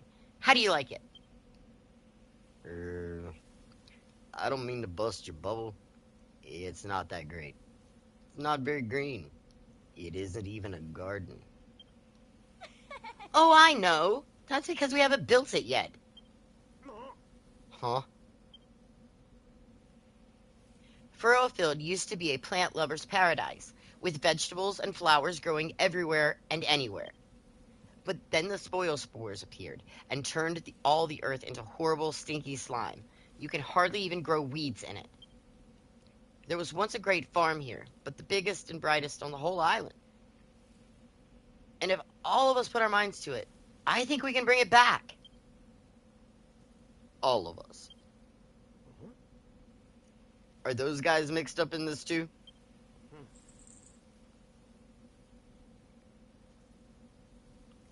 Come, Perry. There must be something we can do. This is the last of our wheat, not to mention the soil. We've scant enough arable earth as it is. I won't stand so close if I were you, Mr. Bonanza, sir. Their spoil spore looked like it could go off any minute. Suffering slimes! Bonanza, Perry, are you all right? Quick, you two. We have to get over there and make sure they're okay. Yep, go check on more strangers. Bonanza, Perry, are you all right? We are, Rosie, but alas, our wheat is not. That spoil spore just obliterated the entire crop. And who are you two, pray tell? I've not seen your faces before, and to be honest, I think I rather like it that way. This is Marcus, and this is Malroth. Marcus says he's a builder. Blimey, Nick. What kind of old fellow goes around telling everyone he's a builder? He must have something wrong in his head. Well said. Listen here, young Rosie. You may have fooled us this far, but we shall not be taken for ninnies. If you honestly expect us to believe that this so-called builder will somehow salvage this preposterous plan of yours, you are gravely mistaken. Come along, Perry. We're leaving. Oh, we're all right. You must face facts, my dear. Furrowfield Farm is gone. The dream is over, and it's time to wake up. That stuck-up beardy bloke really rubbed me the wrong way. Still, facial hair felonies aside, you got a point. No point trying to rebuild this farm if the soil's no good. You're wasting your time. No, I'm not. I'm the finest farmer on Furrowfield, and Marcus is a real-life builder. If we work together, I know we can do it. Wow, you really don't know when to give up, do you? Why do you want to rebuild this place anyway? Why? It's like Bonanza said. It's my dream. A dream, huh?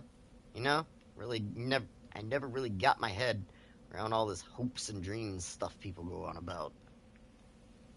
Please, Marcus, I can't do it on my own. You'll help me rebuild Furrowfield Farm, won't you? Well, we need greenery. You're our best shot. Yippee! Now that I've got a builder on board, the farm's as good as built. Marcus, Malroth, welcome to the team. We're gonna make this place the best farm ever. Let's get started then, shall we? The first thing we need is a field to plant our crops in. I wonder where's the best place to put it. I wonder. If only we had some kind of sign.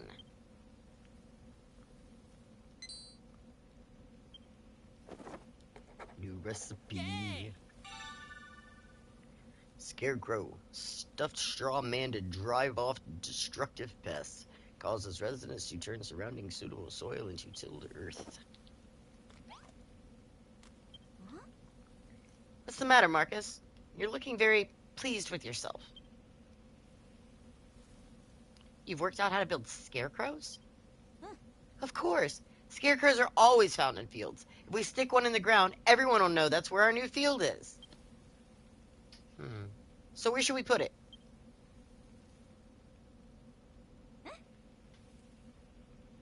Oh, I know just the spot. There's this little bit of good, clean soil over there. I'm so excited. I can hardly wait to start tilling the soil. But not until you officially mark the field with a scarecrow, of course. If you need materials, you can get cord from the vines that grow around here and wood from the trees. You just have to hit them with your hammer. Go on, Marcus. Build us a scarecrow and put it in the middle of our new field. Yep. Well, let's get some vines.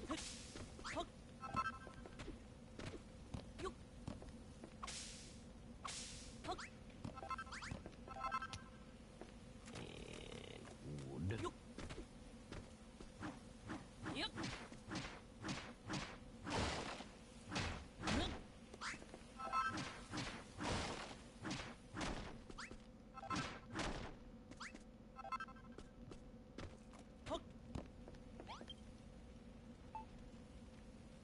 And apparently 5 dry grass.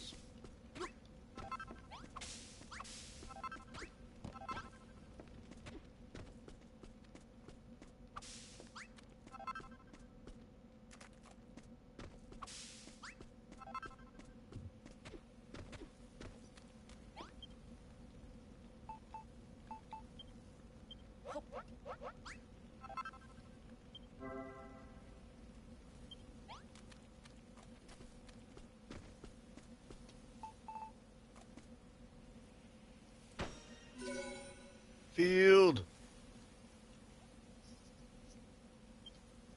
Yes, Rosie, that's exactly what you think it is. It's the scarecrow you asked me to put there. It is! Now that we have a scarecrow, everyone will know where to plant our crops. Alright, you can leave the next step to me. It's tilling time. You were way too excited about this. Watch this. I'm about to dab hand with a hoe. I don't think you should repeat that, Rosie. That doesn't seem appropriate.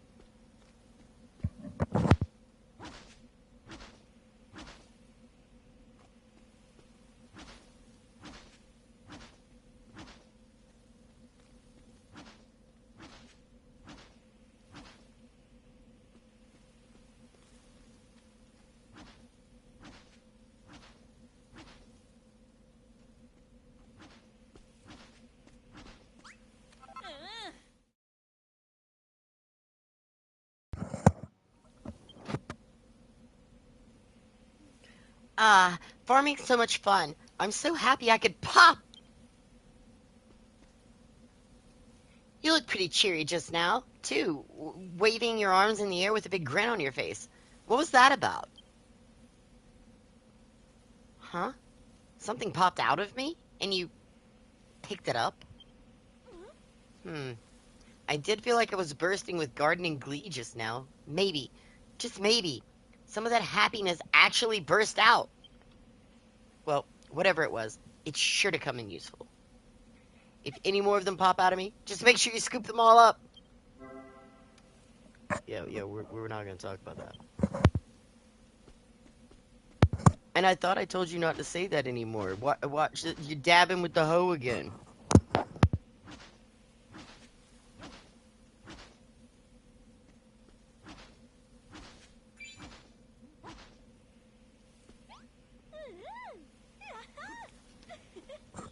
All right. Wonderful, you say. Wonderful. Well, I mean, it looks like you still have some more to do here.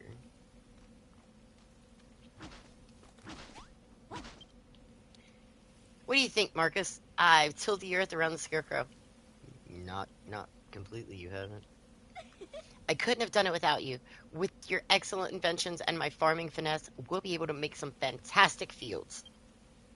I know there was something special, or excuse me. I knew there was something special about you from the moment we met.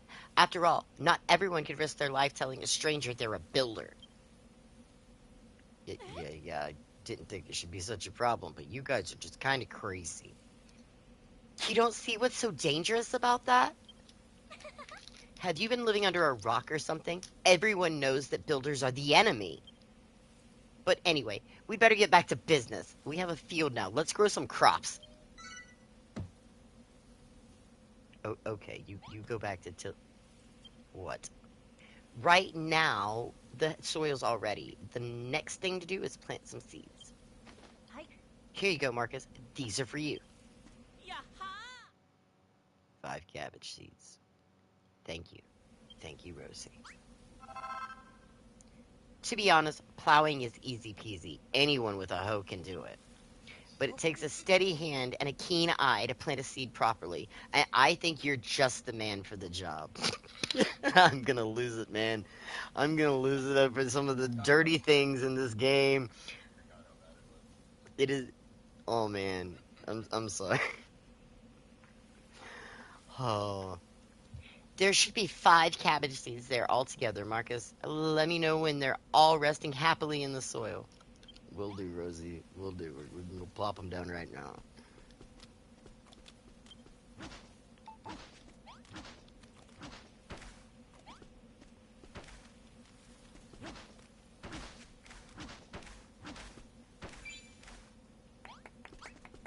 Pick up your hearts. Good work, Marcus. You've planted all the seeds, and you did a lovely job of it, too. Just wait until Bonanza and Perry see this. They'll be begging for a piece of the agricultural action. Soon enough, the seeds will sprout, and we'll be one step closer to fulfilling my dream.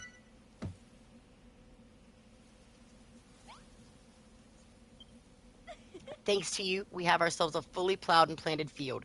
The only thing left is to water the seeds. Do you see that little hill over there, Marcus? There's a spring at the very top, but it's a bit of a pain to climb all the way up there every time we need water. So that's where you come in. Can you build something that would make it easier for us to get to the water? Some sort of irrigation station? Yeah, I think I could probably come up with something. Just probably.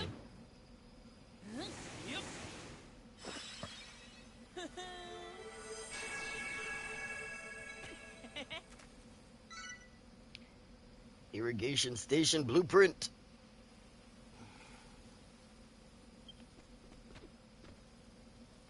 Holy heck! Is this? It is! It's a blueprint for an irrigation station.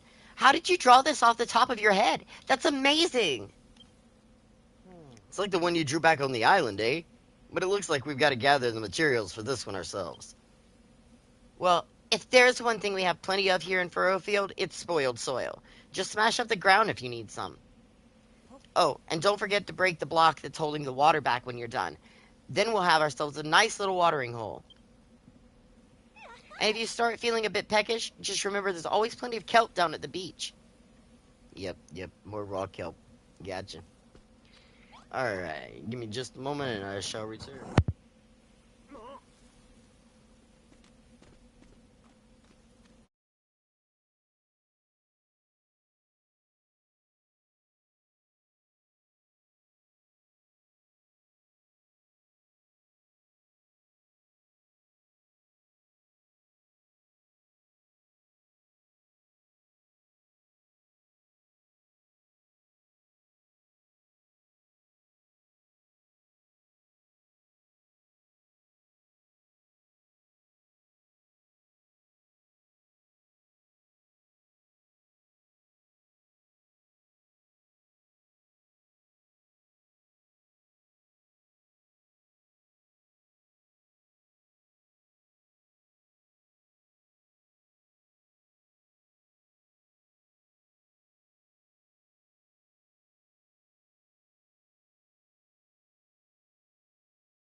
do it. Let me know if you have any issues hearing me. My mic was apparently off, but I've had some issues with my mic prior.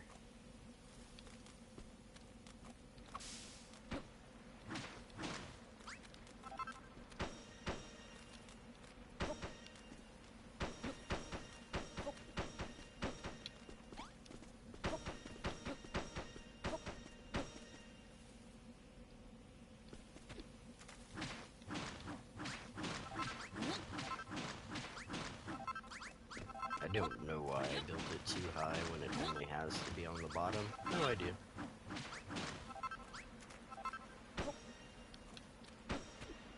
Guess I just had a moment. It has been a long week.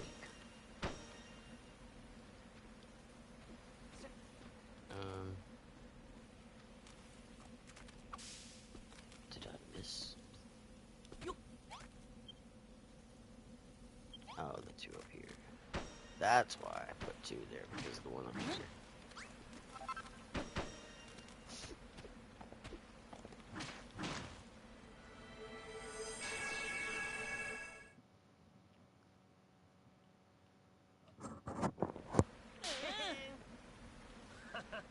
Nice work, Marcus. Whatever this thing is, it looks just like the blueprint. It's kind of the idea.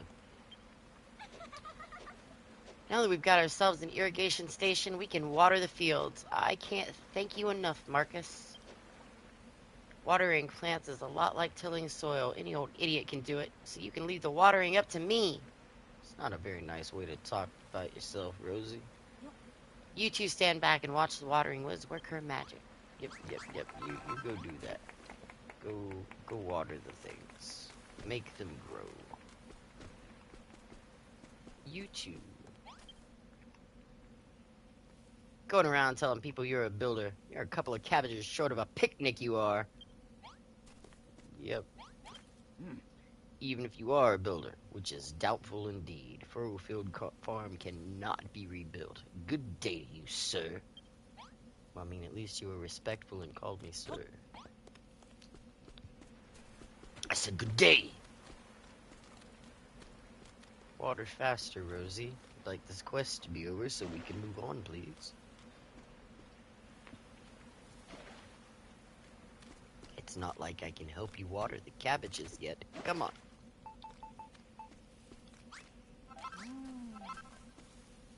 Yes, there are sprouts, but could you water two more of them, please? Come on. Those two right there.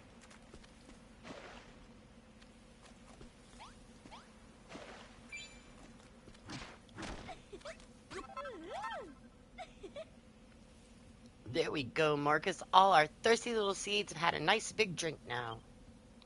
That's all there is to it. You just till the soil, plant some seeds, water them, and wait.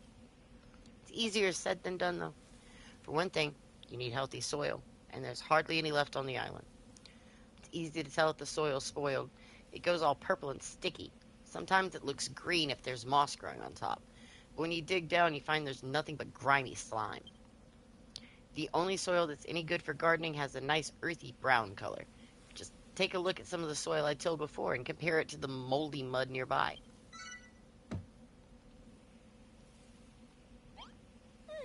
Alright, Marcus, there's only one thing left to do before we can harvest our crops.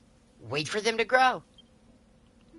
First, we'll get some little sprouts, then a little while later, they'll start growing leaves. Before you know it, they'll be all grown up. When that time comes, you won't need any special equipment to harvest them. Just hit them with that cypress stick I've seen you swinging about. Might be a little while before they're ready to be harvested, though. In the meanwhile, you could pass the time by clearing away the rocks and weeds in our future fields, and you could plant some more seeds, too. Speaking of which, here's a few more I had hidden away. You may as well go ahead and plant them. Yep, it would have been nice if you'd already given them to me, so, you know, we could, have them watered already, too, but the story is as the story goes.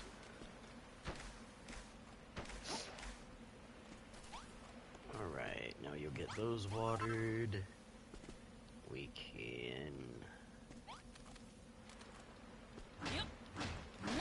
clear the rocks and the stuff out of the old fields.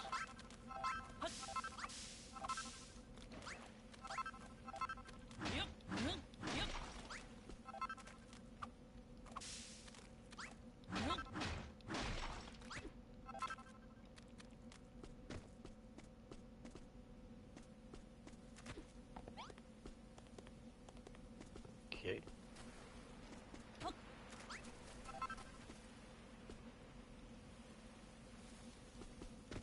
What else do we want to... Let's go ahead and get rid of...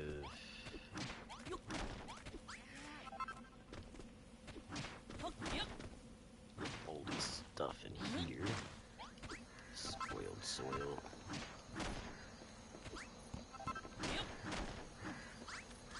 I definitely did not mean to actually break that one, but it's okay. That is too. Kind of came down with the stick, so it couldn't have been in good condition. I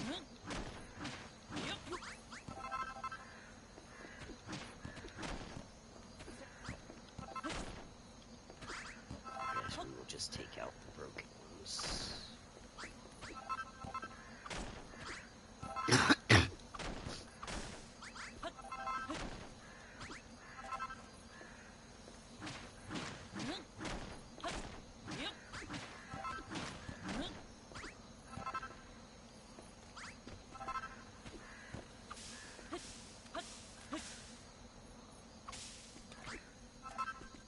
And of course, I have not made myself a bed yet, and probably should, because they are going to come be annoying. No ghosts, please.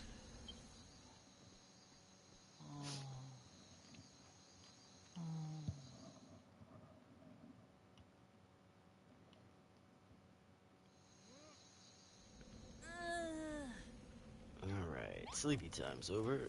Look, we have cabbages.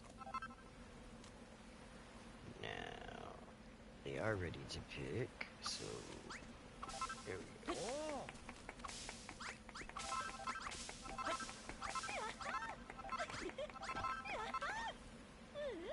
Wow, you really have grown our first furrow-filled cabbages, and they're absolute beauties. It's been so long since we had a proper crop. What with those horrid spoil spores appearing all the time and ruining the soil? In fact, I've never seen a better cabbage in all my life. Thank you so much, Marcus. Blimey.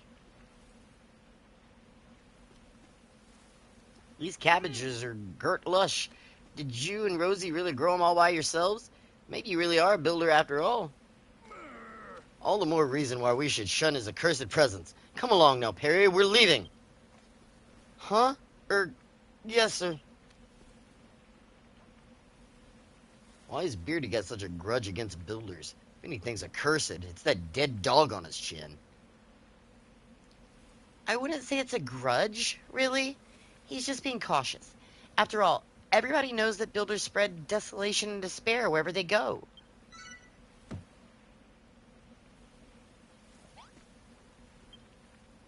Don't worry, Marcus. I don't think builders are harbingers of doom and gloom. In fact, I think they're great. Bonanza spent his whole life being told how awful people like you are. We all have. And you can't expect him to change his mind overnight. Oh, by the way, something occurred to me while we were here waiting for the cabbages to come in. Did you see that big bell there? Well, there's an old story about it. Once upon a time, a builder came to Furrowfield. He showed the people the wonder of building to earn their awe and appreciation. Then he whacked that bell with all his might. When the islanders heard it ring out loud and clear, with something awoke within them. They were filled with the power of creation, and Furrowfield Farm flourished. Don't you see, Marcus? Those funny things you've been picking up must be pieces of our appreciation, which means something might happen when you ring the bell. Well, there's only one way to know for sure. Go on over to the builder's bell and give it a great big wallop. Alright, let's go whack a bell. Ting!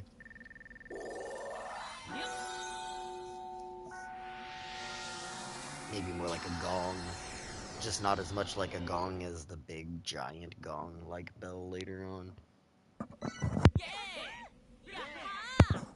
The residents awaken to the benefits of building. They want to till the fields. They want to water the crops. You shall be good little minions, my furrow fielders. And then you shall teach others, and I shall take you away, and they shall run the farm. I got a lot of new recipes. I don't know what you just did, but it was pretty spectacular. It's like the whole place has been filled with some kind of strange power. Marauding mollusks builder, what have you done? What is this energy flowing through me? My whole body's been filled with yearning to create.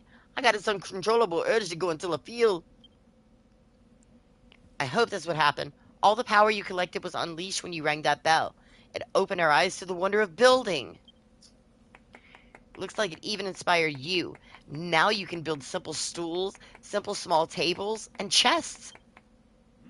Is that so? We could certainly use some furniture around here. You can make all of that, can you? The builders really are amazing.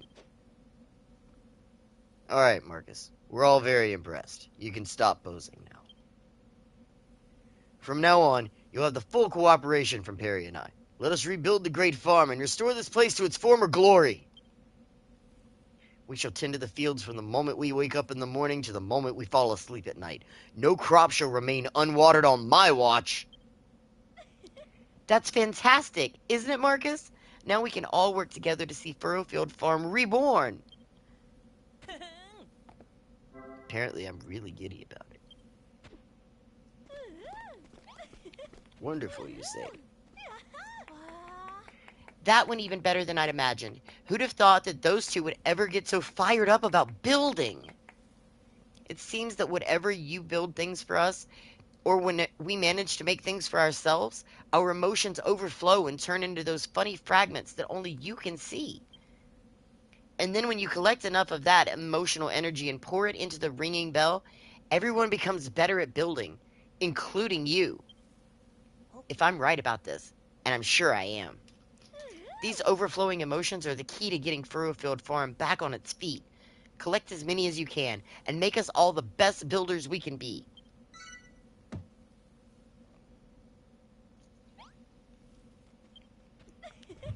Okay, now that Bonanza and Perry are finally in the mood to help, we can take Operation Furrowfield Farm to the next level. Right. Problem is, a farm needs soil and seeds. And it looks like you're fresh out of both. Well, any ideas, Marcus? Huh. For a mob who hates builders, you lot certainly seem to be lost without one.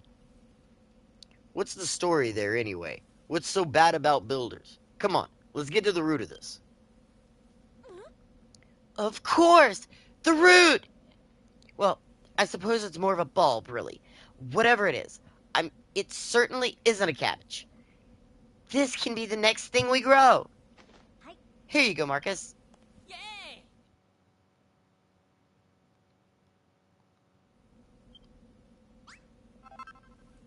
I always suspected it might be special, so I kept it hidden away this whole time. Huh? Hey, Marcus, get a load of that. The platform. It's glowing. It must be because you're a builder and you're holding the bulb. Go on, Marcus. Plant the light bulb in the light, and let's see what happens. Y'all do an awful lot of stuff without, even thinking about it. Just do it for science.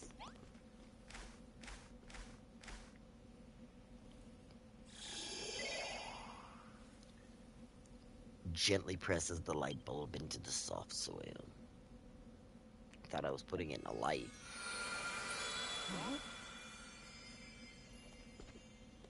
It's a tree. Could this be? Oh, fiddlesticks! We've really gone and done it this time. The Master of Destruction is sure to strike us down. The Master of Destruction? Who the heck's that? What? Have you really never heard of the Master of Destruction? Does that mean that you don't know about the Children of Hargon either? I see. So you weren't just playing dumb. You really don't know about the evils of building. We've been talking at cross purposes this whole time. Let me explain. Everyone in Furrowfield follows the teachings of High Priest Hargon, handed down to us by his illustrious children.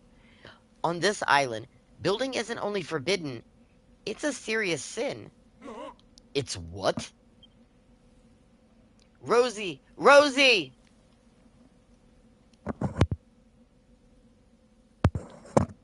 We're in a whole heap of trouble here. The pastor's on his way over. He must have seen the light from the tree. Hey, Marcus, look!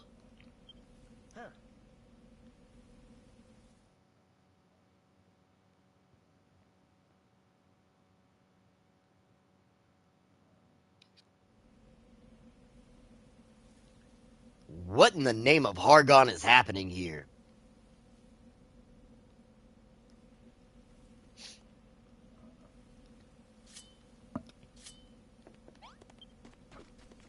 Who planted this tree? Answer me, faithless wretches! What? What? What? Building a farm, you say?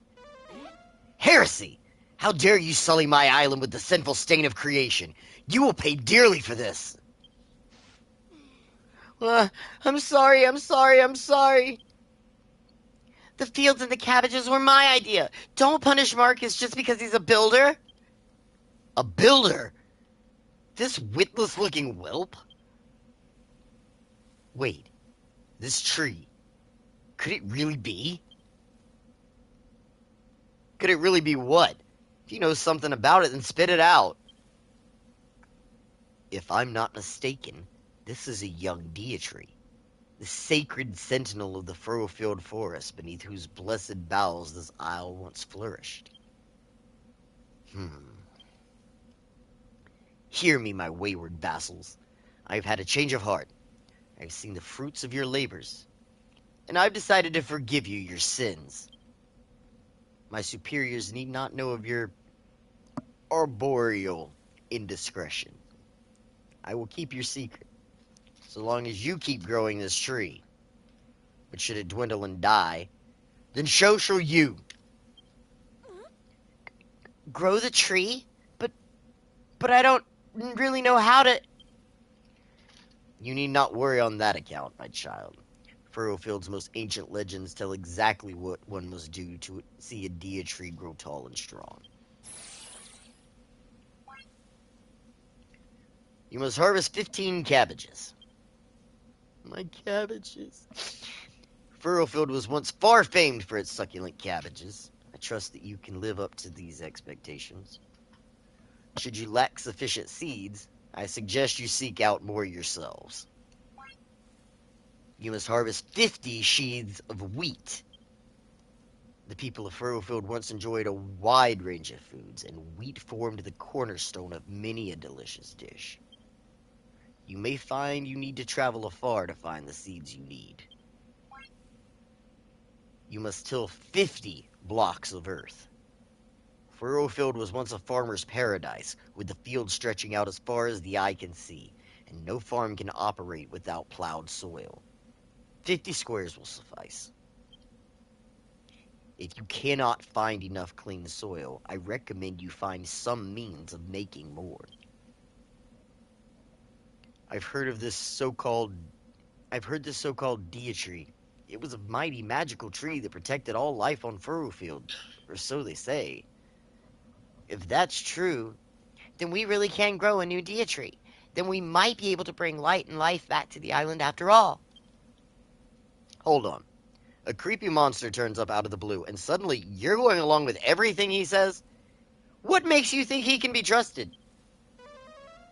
We have a live one, I see. Such a spirited soul would make a fine offering to the Master of Destruction. Don't make a fuss, Malroth. We're not in a position to argue here. You too, Marcus. I can't do this without you.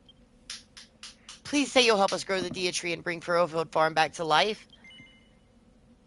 I don't really see that I have much of an option. Yippee! Thank you, Marcus. I knew you wouldn't let me down.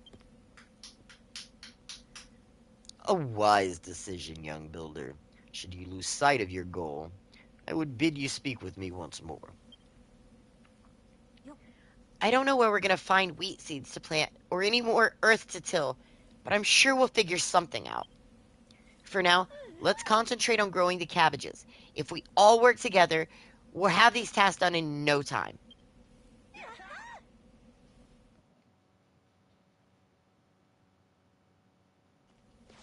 Alright, what do you got to say, Perry? I never expected the pastor to appear out of the blue like that. Scared the living daylight out of me, so it did. And on top of that, it turns out to be interested in that tree you planted. Why do you lot believe all this children of Hargon rubbish anyway? Look at your pastor. He's dressed like someone's grandmother. To tell you the truth, I've never given it much thought before. I've been a believer since as long as I can remember. That's just the way it's always been. Oh, but before I forget, Marcus, have you tried eating one of those cabbages you harvested? You're gonna be growing a pile of old things. You might as well know just how delicious they are. Go on and have a nibble on one of the cabbages now. Why don't you? Yep, there goes a cabbage. What do you think, buddy? You had one of them cabbages, didn't you? Good and filling, weren't it? They'll do a fine job of healing your wounds, too. There ain't much on this island in the way of curatives, so you're gonna need to eat your greens while you're here. You know, I got dragged here by Rosie. She was hell-bent on rebuilding the farm, you see. I was more worried about being found out by the children of Argon. But I don't have to worry about that anymore, do I? Maybe I even become a builder like you. I'm gonna be doing a whole lot of building from now on. And if the children don't like it, they can get stuffed.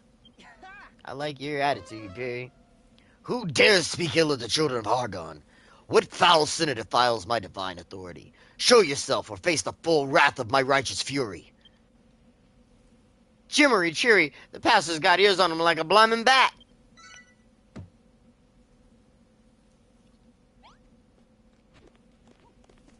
I mean, you were kind of standing right next to him, Perry. Right next to him. Like inches, man. When Rosie led us to this ruined farm, I had my doubts about her whole plan. The last thing I expected was to meet a builder here. Still, I expect there must be some advantages to having someone like you around. For instance, you can make buildings, can you not? Perhaps you've already noticed the large red door by the field. I would have you convert the ruined room around it to our new sleeping quarters. The key thing is to ensure the walls are at least 2 blocks high, and it will also need a door, of course. Our large red friend is eminently suitable candidate. You can make the walls from mud if you must, but I think we can both agree that softwood and floorboard blocks makes much more befitting of a room for yours truly. Once the room itself is built, we must begin to think about the furniture. 2 piles of straw bedding and a light source will suffice for the time being. Alright, well, let's just go ahead and finish taking this down, shall we?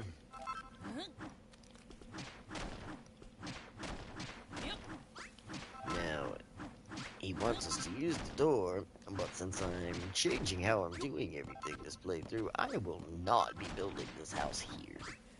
I just want to scrounge up some of this floorboard for use in the floor.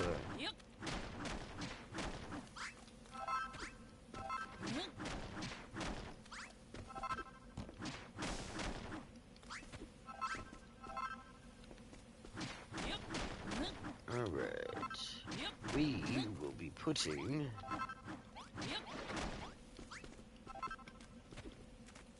the main house up here.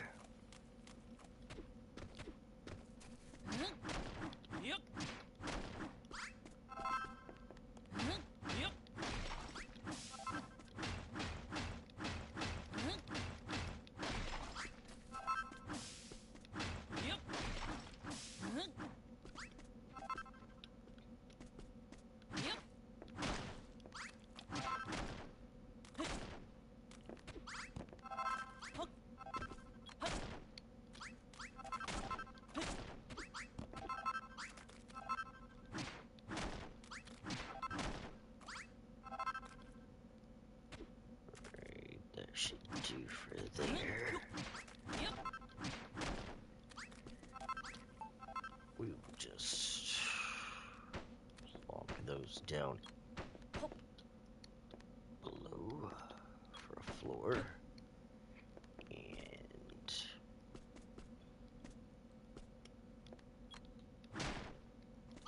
well, that works.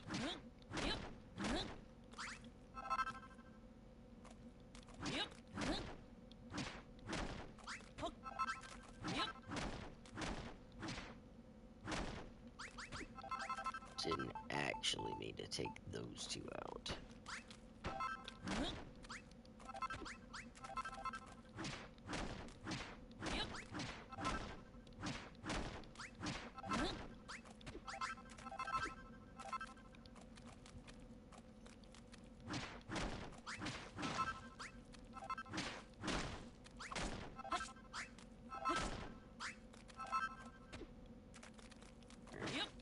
Just a few more to go.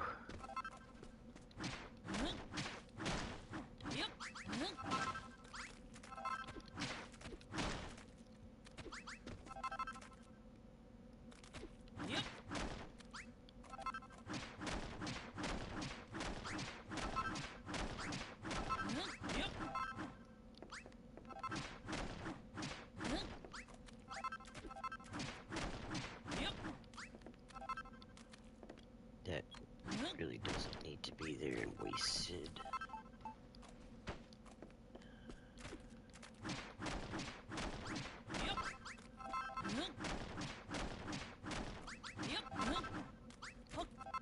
Alright, time to put in the floor.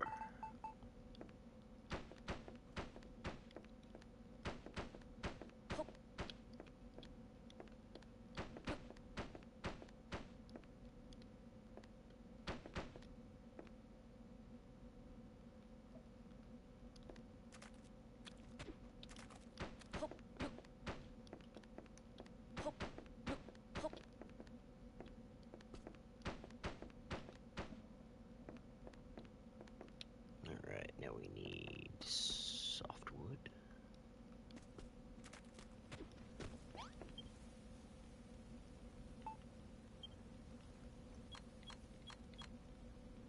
I'm probably gonna need more than that, but we will just start there.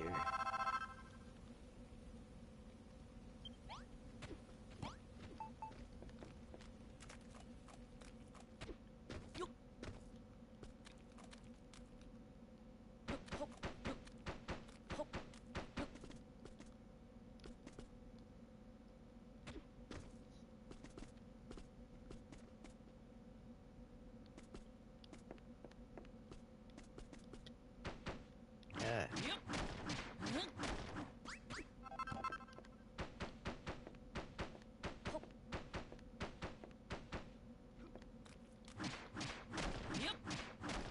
I don't know if I'm going to change out the corners there this early, but I know I already don't have enough blocks, so this works for now.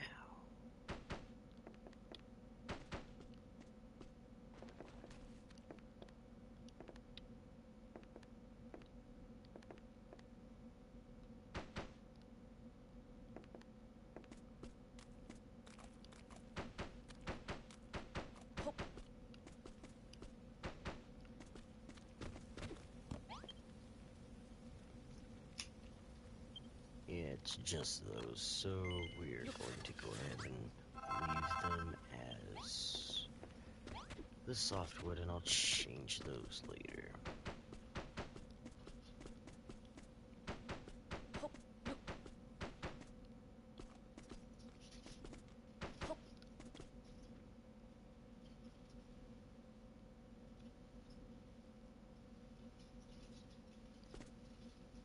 Mm,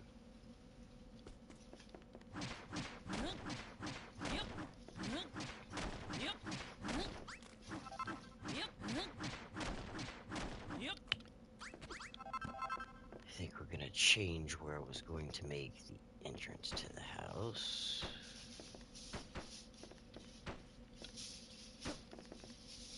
We will make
Here we go. And now we'll put a door. Plenty of space there. Left me room. Right now, what furniture did he want in there again?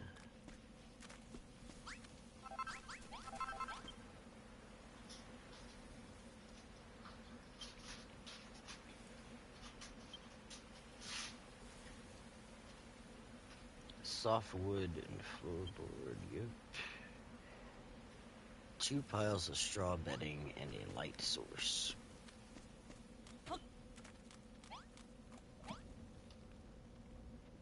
Give me just a moment.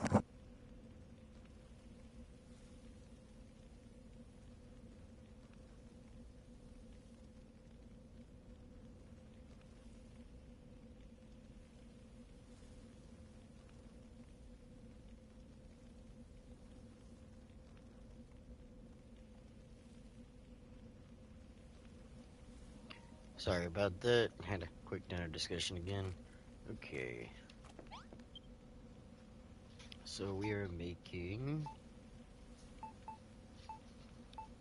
2 piles of straw bedding. And light source.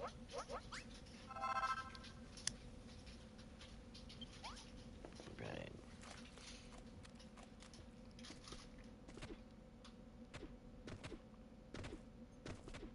You know what? I kind of wish this was out a little bit further. It just doesn't look right. I mean, it's still not gonna look right, but it'll look slightly better. Yeah, I don't know. We'll make it so it's like an awning here in a little while. Do some landscaping with it too. It'll be fine. Okay. Actually, we'll expand this side out a little bit then too. But for now, we just need to put down 2 places to sleep. And we will put the light far away from the bedding.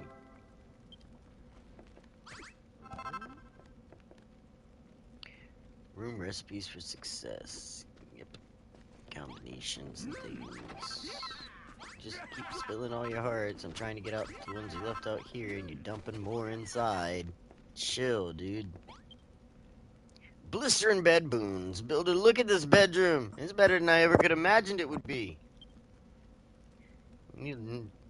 Now we need not wander about in the monster-infested dark of the night. We can sleep in the safety of this room and awake well-rested the next morning. Why, with a builder on board, we need not stop after a single bedroom. We could have houses, hot food, happiness! Meandering mollusks. And all these years I've been thinking there were beings of pure evil. How could I have been so misinformed? My lad, ever since I heard you ring that bell, I've been overcome with the desire to build. That settles it. My days of pandering to the children of Hargon are over. I shall leave those fanatics to become a builder. Together, we shall bring life back to Furrowfield. And the art of room building is fundamental to that. If you're to be our resident builder, I suggest you hone those skills by building rooms for the rest of your fellow villagers. Yeah, I never said I was moving to this island. I just came here to take some of you guys away. Now, Marcus, my boy, I understand that you're in need of seeds. Well, I intend to do what I can to aid you in that regard. For now, this is all I can give you. I found them in my beard when I was combing it this morning. Isn't much, but hopefully I'll have more to offer you soon. Yeah, dude, if you're getting cabbage seeds in your beard, you should be... Yep. Let me go put these in the ground, and I'll be back with you in a moment, guy. Hey, look, cabbages. Cabbages.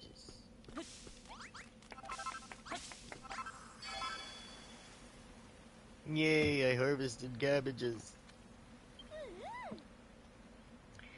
Back in the day, furrow-filled cabbages were so plentiful that we sent them to other islands. They were near, or they were famous near and far for their delicious taste and succulent texture. Maybe one day we'll have that many cabbages. Wouldn't that be wonderful? I strongly suggest you don't take them to Ba Sing Se.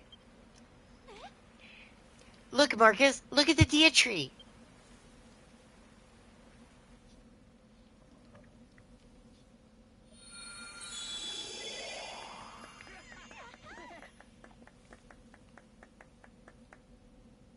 We did it. We completed the first task, and now the dia tree's already looking stronger. Not bad at all. Maybe I'll finally have something truly worth destroying. Shall I burn it alive, or simply blast it into splinters? Blimey, Nick, we're done for. I knew this whole thing were a big mistake. Please don't, Father. We did what you said, and the dia tree really did get bigger. We can't stop now. Very true, Rosie. If you wish to be spared my wrath, you will continue to look after this tree. Suggest you work these fields as though your lives depended on it.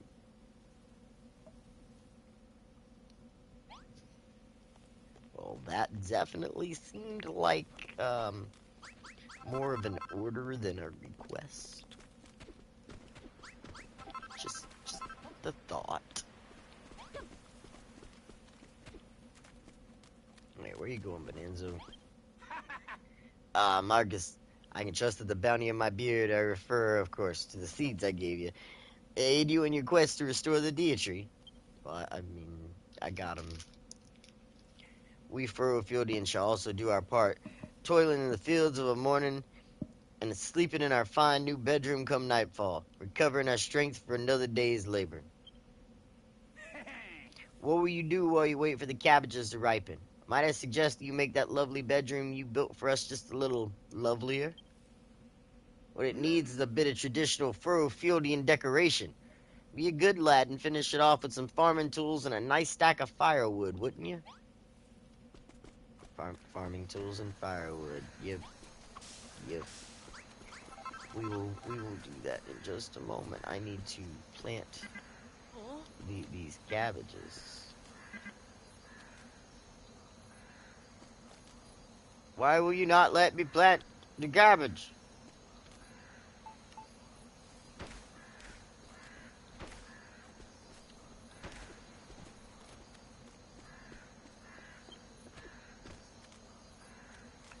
Alright.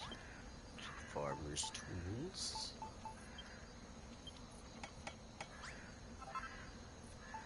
Firewood.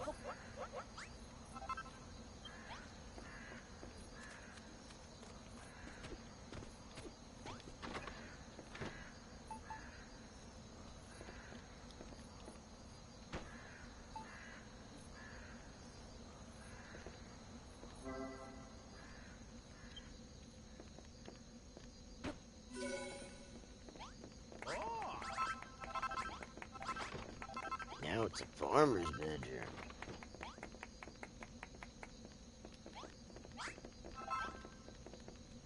Yeah, we'll check on your quest in the morning, dude. Oh, y'all all going to sleep. Not asking questions. I'll just go sleep in the field.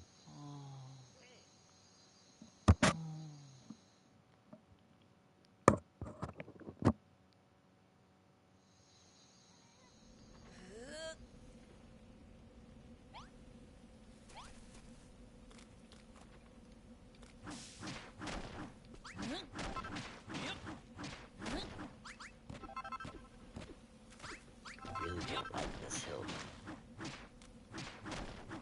It needs to go.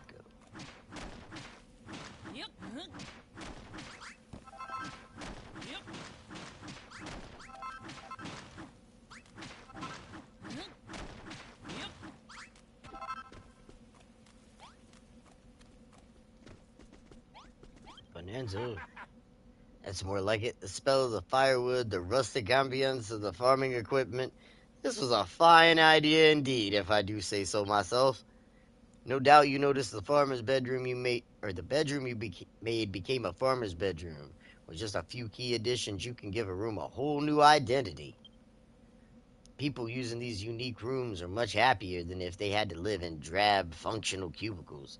They will simply overflow with gratitude, if you take my meaning.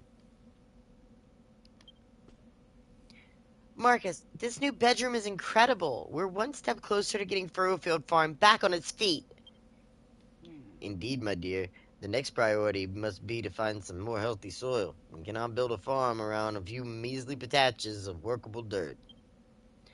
I have heard tell of a curious tribe that once called this island home, who were capable of turning spoiled soil into clean, fertile earth, and I know not what became of them. Still, we can think more about that later. For now, you must have your reward, another sample of my beard's bounty. Thank you for the seeds, Bonanzo. The pastor's a strange one. I can't quite work out where he's coming from. But at least he didn't destroy the Dia tree. All we need to do now is find a way to grow a lot of wheat and till 50 patches of soil. Well, as far as the wheat goes, there used to be a little mill town to the east. It's just ruins now, but there might still be some wheat seeds hidden there. I'll put a mark on your map so you know where these ruins are. Please, Marcus, go there and bring back some wheat seeds. New destination has been added to our map. Alright, so I think this is a good place for me to stop for the moment.